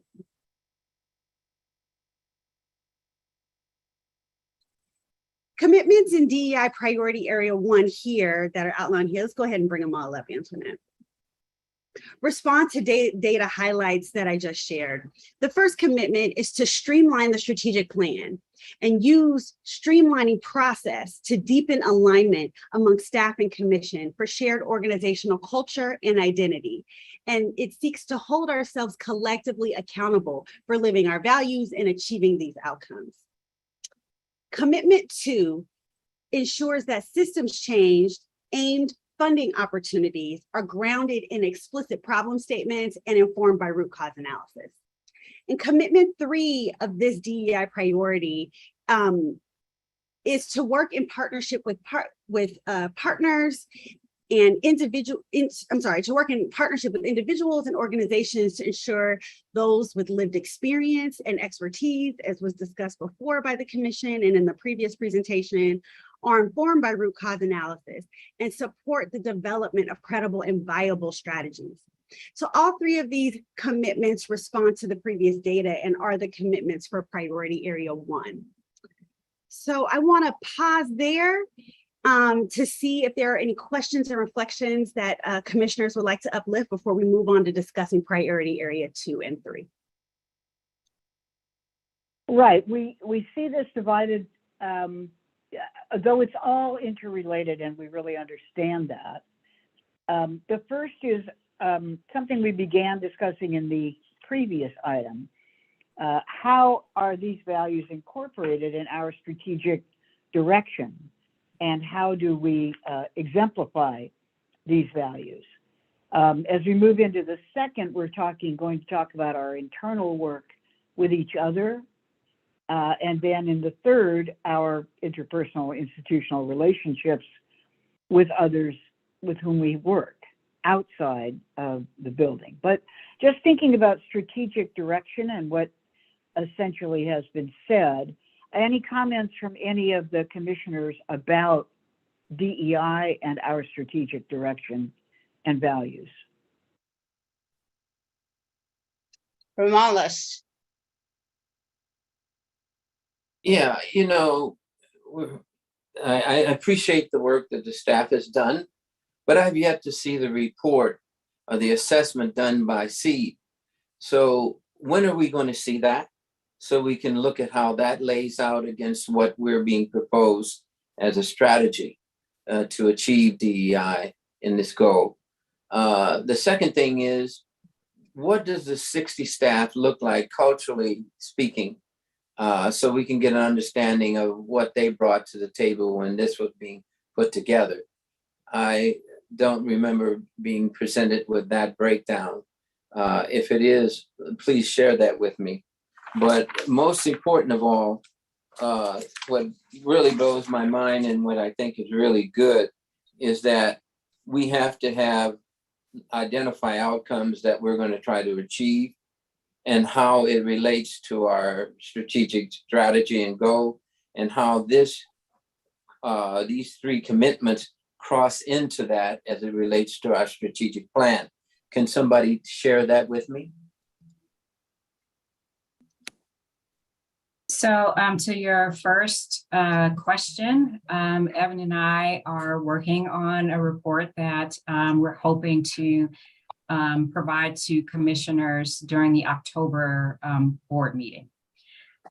So that's what we're working on. And in that report, Commissioner Taylor, we're also going to ensure that we have the demographic information. So we didn't want to take a guess. I mean, what I can tell you, just rough estimates. What we do know is that there were multiple positions and levels within our organization that were engaged in this process.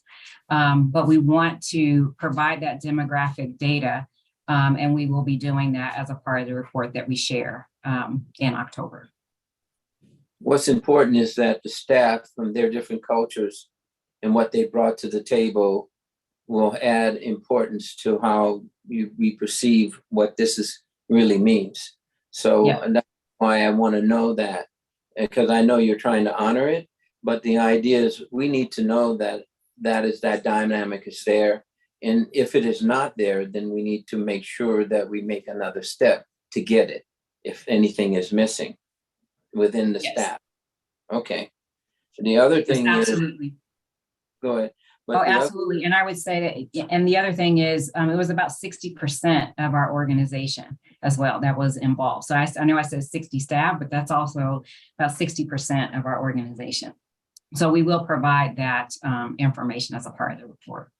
The reason I wanted to know that, because you have clerical, you have other people that are a part of the staff, then they may not want to engage this process because they figure it's not something that they have the right to speak to, but they do. And we need to make sure that those different elements are there, and that if we didn't get it, we go out and collect it from them so we can incorporate their thinking, because it's crucial to our success as we move forward. So I'm just throwing that out there. So that's why the question has been laid. The other question gets to be is the assessment and how that lays out to these recommendations, so that we learn from what as the assessment says, and then we validate that by how we implement that in these statements of commitment or recommendations. But this one right here is clearly identifying outcomes as a point that we talked about before, understanding that the root cause and contribution to problems is related to what people and communities see as not achieving outcomes for them, from their perspective. But that means internally, what is the outcome that our staff see that is going to make them feel that what they're doing is valued? So I'm going to step back and let somebody else talk, but I want to make sure that you uplift these ideas. Yes, and just one more thing on your first question, Commissioner. All staff were invited to participate in the process. So I know we talk about a DEI governance board. That governance board had subcommittees, and anyone in the organization could raise their hand and say that they wanted to participate. It was the 60% that, because of a variety of reasons, that raised their hand to participate. And then we had what we call office hours, so that people could come in even if they weren't a part of a subcommittee, they could weigh in. We ensured that teams across our organization also had the opportunity to look at all draft recommendations and weigh in. And we also have held all team meetings as well. So again, we need to get, the specific demographic information, and we'll include that in the report. But I just want to reassure commissioners that this was a very inclusive process. Well, I know that, but what I'm talking about is human beings that Yes. sometimes don't feel like they can engage the system because they don't feel they're worthy, or they feel they're not going to be received well by it. And that's why we as leaders and systems have to consciously go in and ask them questions, whether they're going to ask or not. And you might learn something that you never perceived because they're afraid to talk. Yeah. Absolutely. Thought it might be helpful to also add to your point, Commissioner Taylor, that we didn't just bring folks to the table, but we really sought to ensure that diverse perspectives that live across staff were included at every step of the process. And so scaffolded throughout the process were the building blocks of inclusion and belonging. So things like co-creation, co-ownership of the work, high levels of feedback were included. So it wasn't just bringing folks to the table, but it really did seek to build a dynamic of inclusion and belonging that has really helped to sort of shift the culture, I think, in small and large ways so far. Okay, thank you. That sounds like a good segue to the second priority, actually. If there are others, though, that have questions, Judy, has anybody got their hand up? No one has their hand up right now. Okay, well, let's then move to the second priority, because that is about internal relationships, et cetera. So go ahead. Absolutely. Thank you, Commissioner Kuehl. So the data highlights that are outlined here on the slide align with DEI commitments in priority area 2, again, about culture, interpersonal relationships, and experience. So the data that connects, one, the seed data, again, we shared with Commission last October, included responses to questions about organizational culture, which was described in a variety of ways, including hierarchical, siloed, with layered and sometimes unclear decision-making processes that create feeling of disempowerment among staff. The culture was also described as perfectionist, rigid, risk-averse, and one of overthink and over-preparation, all driven in part by preparation required for reporting to the board and the culture of fear that comes from not wanting to make a mistake in front of the commission, and that dynamic really trickling down to inform the organizational culture at large. Commissioners shared their interest in cultivating an environment where people feel comfortable to take risks, ask questions, and be curious and learn. Commissioner feedback just outlined is one of many examples that the culture of the organization is starting to change.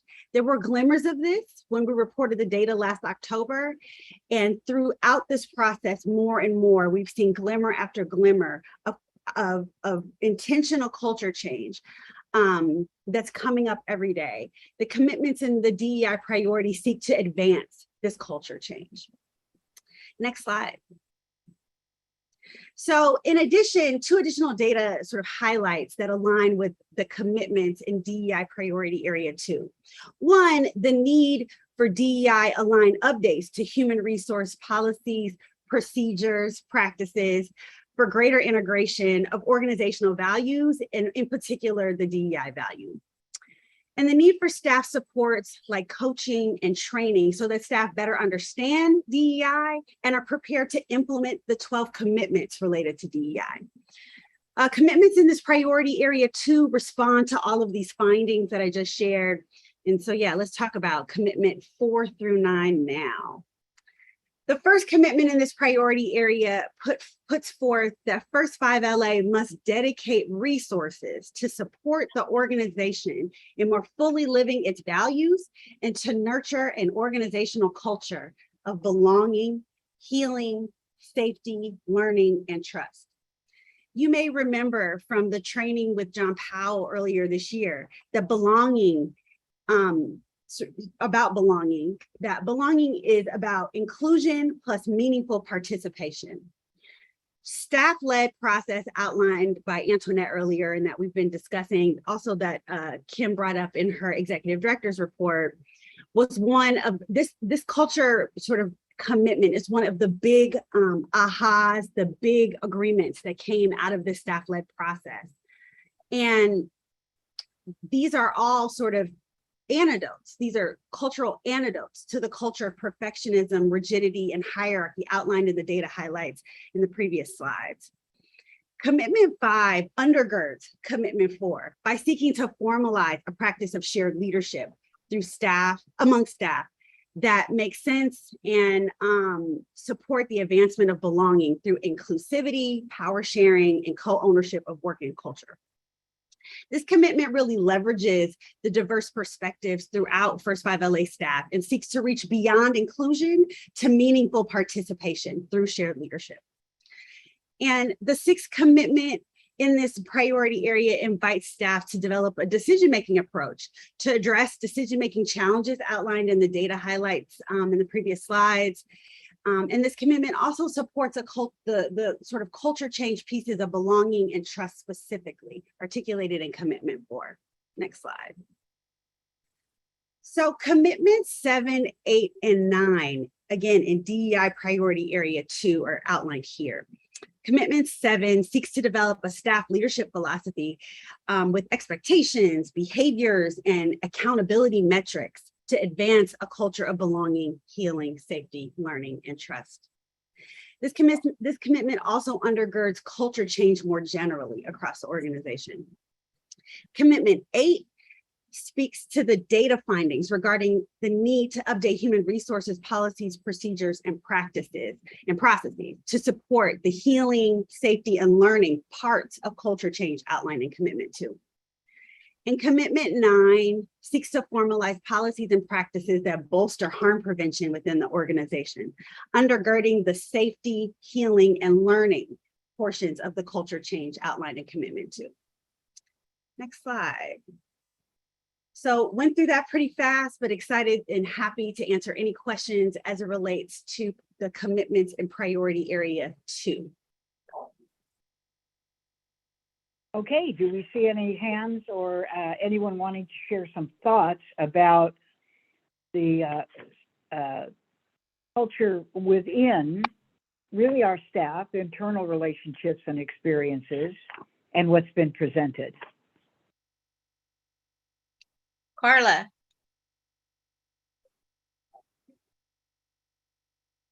Thank you for that overview. I'm trying to balance where there is sort of the advancement of the cultural issues that are being lifted up and then the outcomes that are produced based on it. So this balance of the reason learning, dialogue are really, really critical is because they help us produce certain results. And I'm wondering if those discussions have occurred and how we connected to the results that we're hoping we achieved through First 5 LA, tying some of those outcomes to the strategic frame. So the learning for what purpose, the dialogue for what purpose, I'm wondering where that exists. Yeah, that is a great question. It's actually one of the lessons that I'll share a little bit later in the presentation. And Kim said it in her ED report as well, that we can't separate the two. It isn't, of course, we want folks to experience a culture of belonging, healing, safety, learning, and trust. Of course, we want that, but it's also to position First 5 LA to do its best work in order to achieve the system's outcomes. So that's why this DEI presentation is the other side of the coin that I was talking about earlier around what are we holding ourselves accountable for? Because it's interdependent. How we show up how we relate to each other and to how we relate to the board, how we relate to grantees and partners, how we relate to communities is directly connected to the work that we do, how we do that work, and the results that we'll ultimately be able to achieve. So that was definitely, that came up in this process, but it's also coming up in our conversations related to strategic plan refinement. And again, that's why it's two sides of the same coin.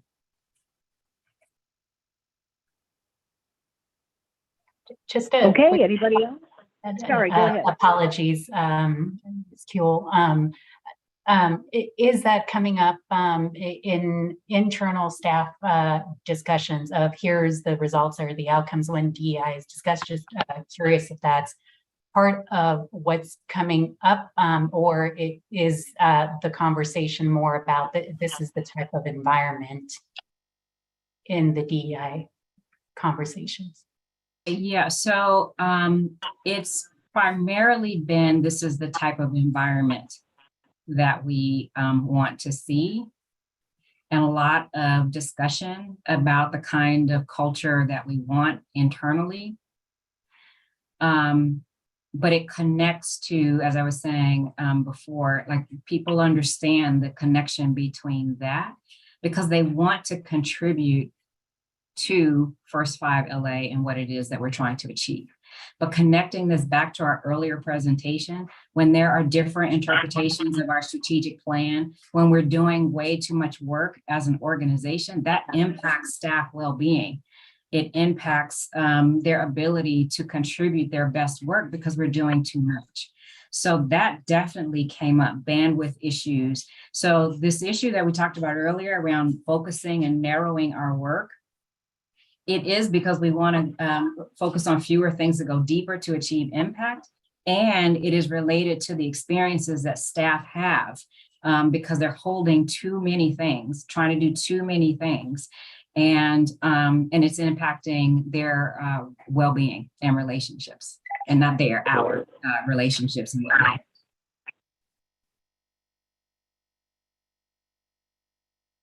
Okay, anything else on priority 2 areas? Ramalis. I'm going to just add on to what Carla was talking about outcomes and commitments to impact and things of that nature.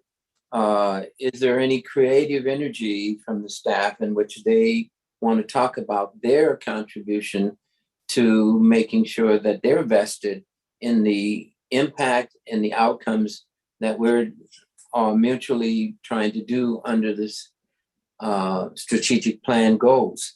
I don't see that here.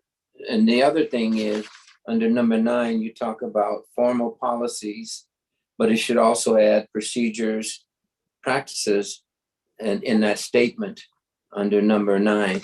But I just want to know what that element was. Did they have that discussion, and what does that look like as far as outcomes and evaluation and accountability to achieve the strategic goals that we have? You know, is there some barrier there they want to talk about? Yes, no, what? Yes, so in the first set of commitments about our strategic direction and our values, that's where a lot of what you, Commissioner Taylor, and Commissioner Clayton Howe have been pointing to.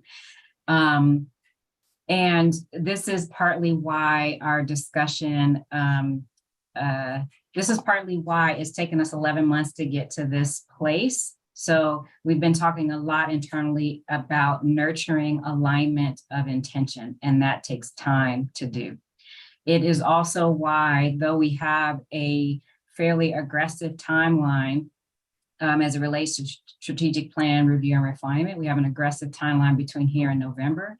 That is to get to the outcomes, the system's outcomes, but why we are saying it's going to take us another calendar year to really get to the strategies and some of the other elements of strategic plan refinement, because we need to nurture alignment of intention among our staff, as well as communities and external partners.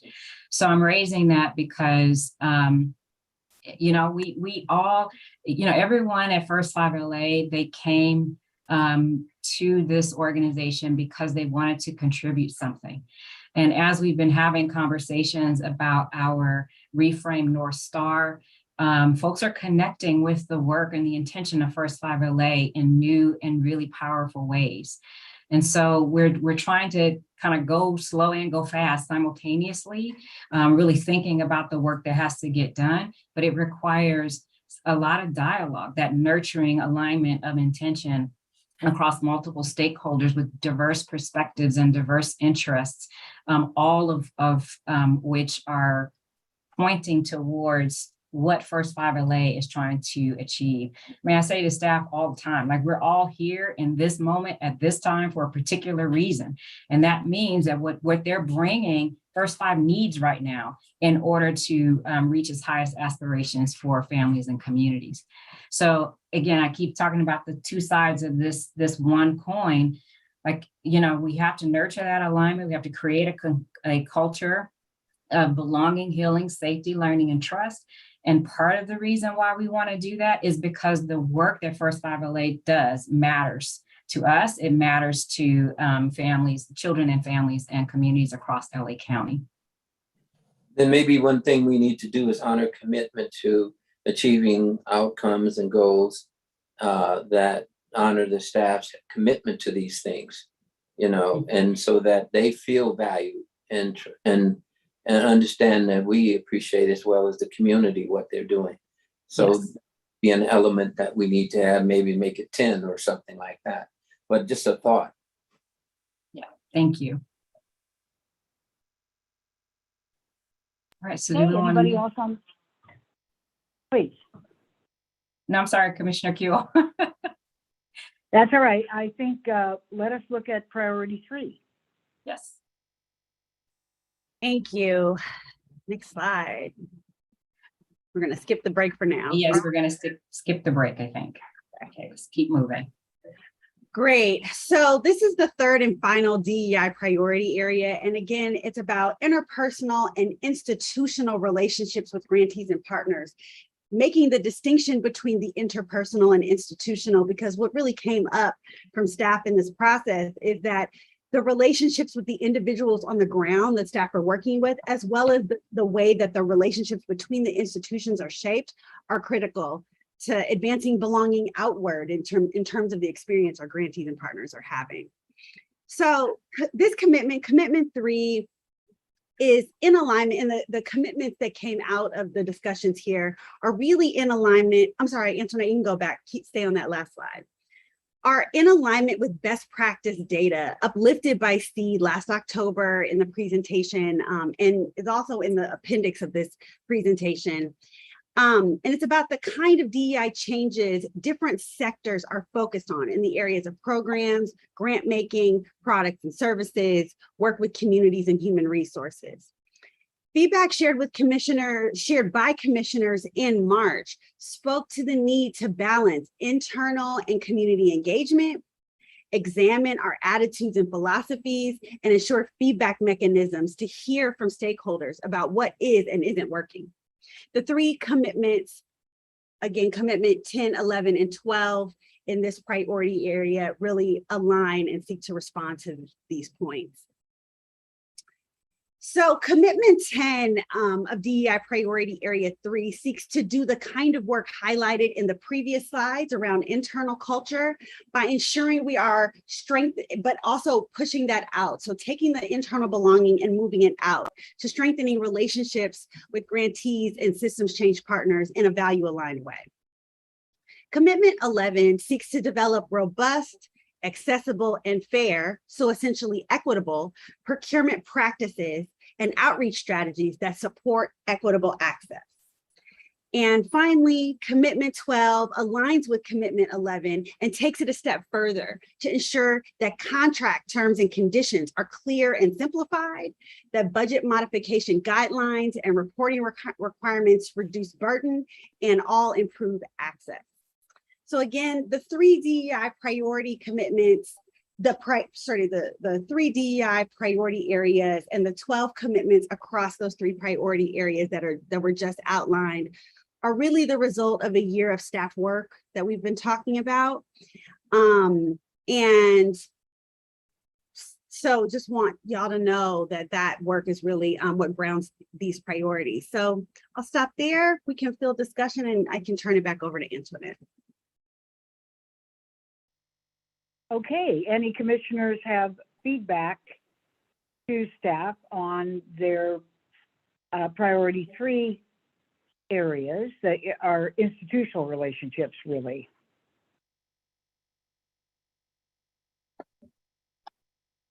Hearing none. No one's hand is up. Okay, so Antoinette, do you have a coda or a windup before I give feedback kind of on the whole thing? Yes, I do. So I will go through that now. All right, great. Okay. And I'll go through this fairly quickly. I'll just pull up, this is, we want to just share a few of the things that we've been learning along the way. So I'll just put all of these up on the slide. The first is what I was speaking to earlier. DEI, organizational culture, and our systems change work are interdependent. So how we relate to each other, how we relate to the board, the relationships that we have with our external partners and communities is directly tied to our ability to do systems change work and to actually achieve results that matter for children and families. We also learned that this is a journey. I mean, you saw the roadmap that I shared earlier in the presentation. It's a journey. It's not a destination. We're not checking the box and saying we have arrived. We're actually being open and we're being nimble. We need to constantly learn, reflect together, see where we're making progress and adjust as we need to. We've also learned that this work requires humility and empathy and gratitude. And we have to actually be willing to change policies, procedures, practices, and individual behaviors. Again, our goal is change. Our goal is not to have a document that speaks to commitments, but we're actually not living those commitments. So it requires a willingness to change. And we want to act quickly, but we know that when we act too quickly, that can inhibit deeper learning, creativity, and sustainability. So we have to really balance our sense of urgency with long-term strategies. We've been having a lot of conversations with SEED, with others who are doing DEI work, and there really is no one right way. Organizational context really matters. What DEI looks like for First 5 LA is going to be very different than what DEI may look like in another organization. So our particular context matters. And you heard me talk about this being an 11-month process to arrive at what we're now calling our 12 DEI commitments. And this is the work. Staff dedicated a lot of time and we didn't see this work as being additive, although, you know, when you add meetings to folks' calendars, it may feel a little additive. But as you can see from the commitments, it is the work. And the process itself is culture shaping. So we talked a little bit about the inclusive process, have definitely noted what Commissioner Taylor is saying, not just in terms of the process that got us to this point, but implementation, ensuring that all voices are heard, ensuring that everyone has an opportunity to contribute if they wish to do so, because the process itself, no matter what those processes are, is also culture shaping. And the last lesson to share here is we started this work with SEED in January 2021. We had all of our deliverables and we thought everything was going to go exactly the way we outlined it in the scope of work. But because we have to be open and nimble, we needed to really nurture alignment across our organization, as I was speaking to before, and ensure that our recommendations are actionable. And so we needed to adjust accordingly to give more time to the development of recommendations. Finally, in terms of next steps, we are going to be identifying key DEI outcomes and measures of success so that we can regularly assess our progress, learn, and improve as we go. And as we talked about throughout this presentation, our DEI work has to be implemented. It's an integral part of our strategic plan review and refinement cycle. So as we look at our North Star and our problem statement, the opportunity before us, our logic flow, and as we start thinking through refined strategies and values and the system's outcomes, it really has to be grounded in our commitment to DEI. There are 12 DEI commitments. What we did not share is all of the information associated with those various commitments. So we need to, staff had a lot of great ideas that we've put on paper to ensure that as we think through implementation, that we're considering all the ideas that have been uplifted.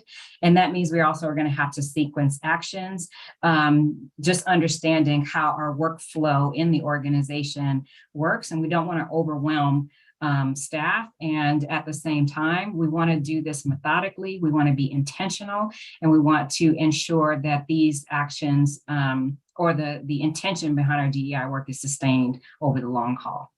And so it's with this desire to sequence actions, we're actually going to defer additional board and staff training to the winter or spring of 2023. We were slated to do some additional board training and staff training this fall. But as I said, we had a really good plan, but we had to be open and nimble and recognize the number of things that are currently happening in our organization. Therefore, we're going to defer board and staff training to the winter and spring of next year. So with that, I will stop sharing and turn it back to the chair for any additional discussion. Thank you very, very much. Thanks to you. Thanks to Evan. Thanks to the many, many, many people and hours that were put into this presentation to us. Democracy is essentially the messiest kind of government. And because we are committed to people having input, people giving information, people being innovative, people being truthful, and always working to do better and better in so many different areas.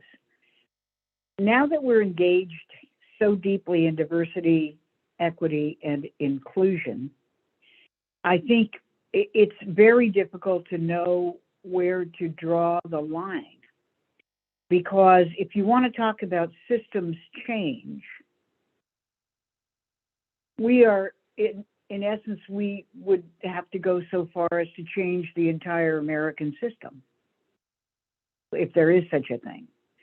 Because so much of what we are working to heal within our own environment, within our client environment, within families, is really the trauma of racism, of exclusion, and the serious lack of equity in our society.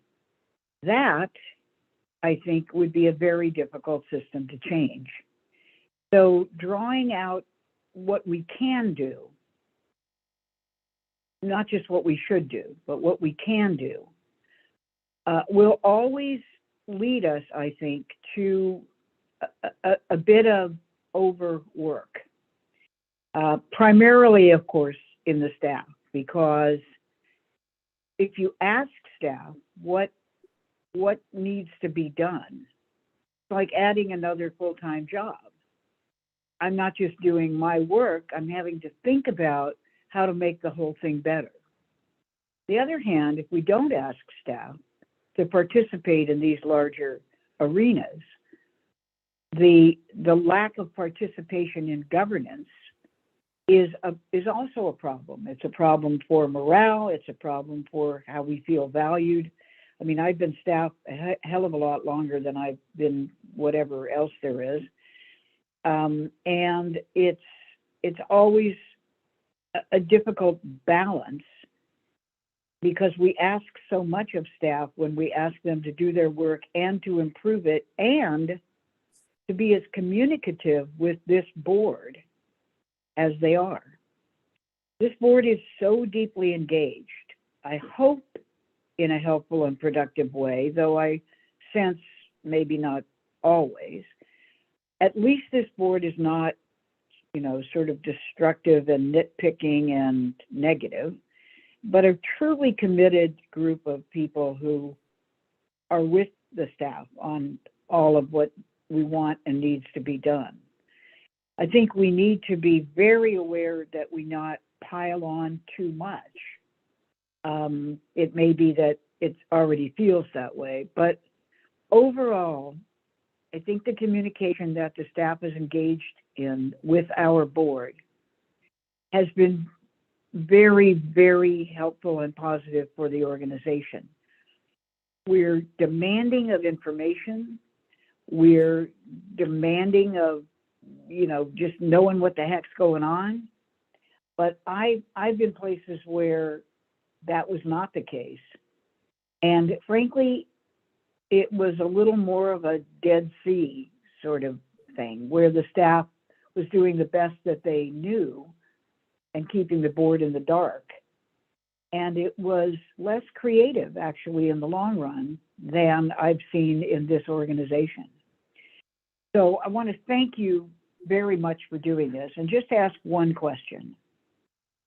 Was there anything so difficult to address in the areas that are included in DEI that we didn't feel we could even touch it? And that may be a much larger conversation, I don't know, but such a difficulty that we thought, this is not within our grasp. Don't even know if that's a fair question, but Antoinette, Evan. Yeah. It's a really good question. And actually on this one, because Evan worked across the various subcommittees, she might have some insight to that, but really appreciate that question. Really agreed. Really appreciate that question, because as you can imagine, this work brings up so many tough questions for the organization as a whole, as well as for individuals in their roles, right? And how they've shown up at work every day in service of Los Angeles's youngest children. And so I think, again, trying to remember 11 months of process in this second, but I think every major topic was fielded and addressed, but I think it is important to say that some really important and hard work had to happen in terms of conversations, in terms of good conflict, in terms of really hashing out issues in order to express the culture that's articulated, which is the desired culture of belonging, healing, safety, learning, and trust. And it meant we had to talk about things that were the opposite of healing and the opposite of belonging and the opposite of inclusion that were real experiences of staff every day. It meant staff across different positions within the organization had to take looks in the mirror, and that SEED had to be in partnership with staff to do that work. And I mean, it even required a little bit of mediation here and there. With consultants and staff to hash out old stuff that had to get hashed out in order for us to move forward. So I think nothing was insurmountable and so untouchable in terms of commitments, but so many hard conversations had to happen, and that's why it took the time and work it did, and really grateful for staff to leaning in and not being afraid to do that work and being brave about it. Well, I have to say, since I started working at UCLA when I was, I think, in my 20s, I have learned so much more from these kinds of processes when the institutions were willing and open enough to engage in them than I ever learned from sort of more rigid kind of work. What I did find was it was always a lot more work than just doing my job, because I'm asked to help heal the institution at the same time as I'm trying to serve a 0 through 5 population and their families. So I want to give great kudos and chops to everyone in the staff, from Kim on up, to thank you for engaging in this, because it is not superfluous to the work. And frankly, what the staff is learning and will take with them as they go from job to job over the next, whatever years, I can tell you this is probably the most important set of lessons, is to try to understand how to get through the hard stuff of relationships, the old stuff that we grew up with. And it really does help improve the work, even though we can't always see the direct connection. So I want to thank you very, very much. And that's, that's essentially all I wanted to add. I don't want to close anyone off who had second thoughts. Or Kim, if you want to add to this as well. I think this reflects very, very good leadership. So first of all, any other commissioners that have second or third thoughts? Romulus has his hand up. Okay. I just want to say thank you too for the creative energy and the ability of this organization, the willingness to take that reflection and look at it without being challenged by it. These are true leaders when you can say, okay, I'm going to be open to hearing what I may not want to hear, but I need to in order to move forward and do something more. I want to thank them and thank all of you for what you've done in this. This is good work, but I want the staff and everyone to understand we don't know everything. And your assessment says we need to learn, and we're willing to learn as commissioners about DEI because we don't know everything. I looked at the research and you see all the varied differences. So we need to be educated so we can be in line with what you guys are doing within the organization, external to the organization, so we can support and advocate in support of what you're doing. So I just wanted to say thank you. And then I'm looking forward to the training you say we need and be open to it because we don't know everything. But I want to say that just going forward. Thank you so much. Thank you. Maybe just a final comment. Thank you, commissioners, and Sheila, for your kind of overarching comments. I spoke to this briefly in my opening comments and in more detail at an all-team meeting we had at the end of mid-August on our DEI work. And I shared how powerful this experience has been for me personally as an individual, as well as a professional and as the leader of the organization.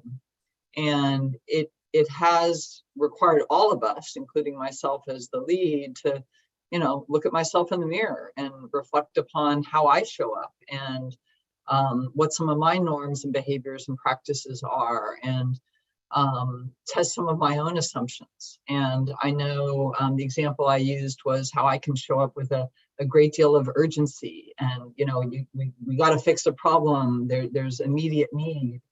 And, I've learned through this process that, sometimes that sense of urgency can really compromise creativity and shared understanding and shared commitment. And I think it's part of what Antoinette was speaking to. Sometimes we need to kind of slow down a little bit in order to build that alignment of understanding and intention and action. And so, I think one of the takeaways for all of us within the organization is we all need to be more self-aware in terms of how we show up and, what we're bringing to these conversations and what we have to learn from others, and seeking out different folks from whom to learn. And I appreciate your point, Sheila, about it's not the relationship between culture and values and the DEI work and the outcomes we seek for children and families is not always seen as a direct line. But I have no doubt in my mind that the work this organization has been and will continue to be undertaking that is more internally oriented is absolutely critical to how we show up in community, how we show up with our partners, and how we show up from a strategic orientation in terms of the work that we do and the outcomes we seek.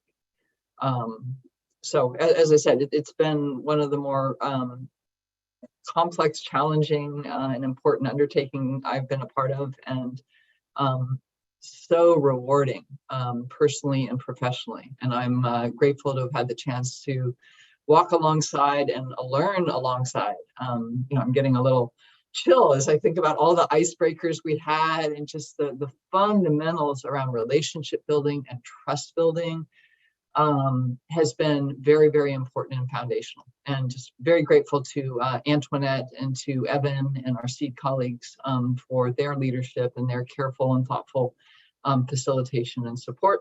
And certainly to the board for your engagement and questions and insights. And we are a work in progress. And as I say to the staff, there's a certain grace and humanity in recognizing we are not perfect. And but together we're working to strengthen and improve. When, as Maya Angelou says, when we know better, we're going to do better. And that's what this process has been about. Back to you, Madam Chair. Well, I think this has been very, very good. I mean, essentially, I'm a big fan of the Serenity Prayer, and it says, that give me the ability to change things I can and encourage, to decide when I can't do it and the wisdom to know the difference. I don't think that means that we can't understand the greater problem. I think that means that we pick our piece of fixing it. And that, I think, is exactly what we're looking at and you've been looking at. And I thank you very much. Antoinette, I thank you for your leadership in this. And I think this has been very useful. And never think that all the work that you put into reporting or educating this board is ever wasted, because we're also out in the world and take it with us. And I'm very proud to have participated with First Five all these years and look forward to the next couple of meetings as well. So I don't know that there's anything else except to ask if there's any public comment on this item. There are no public comments on this item. And is there any general public comment? Confirming there are no general public comments either. Okay, well, that brings us really to the end of our meeting. A lot of gratitudes, a lot of, I think, good feelings and admiration for the good work. A lot of recognition of how difficult it is and how we're kind of all in this together. Great thanks to you. Anybody else want to say anything before we adjourn? Because we're actually doing pretty well for time. And if not, then I thank the board very, very much for your participation. And I mean it, really good participation, just great, and for caring. So we will say this meeting is adjourned. Thank you so much. Thank you. Thank you. Thank you. Bye-bye.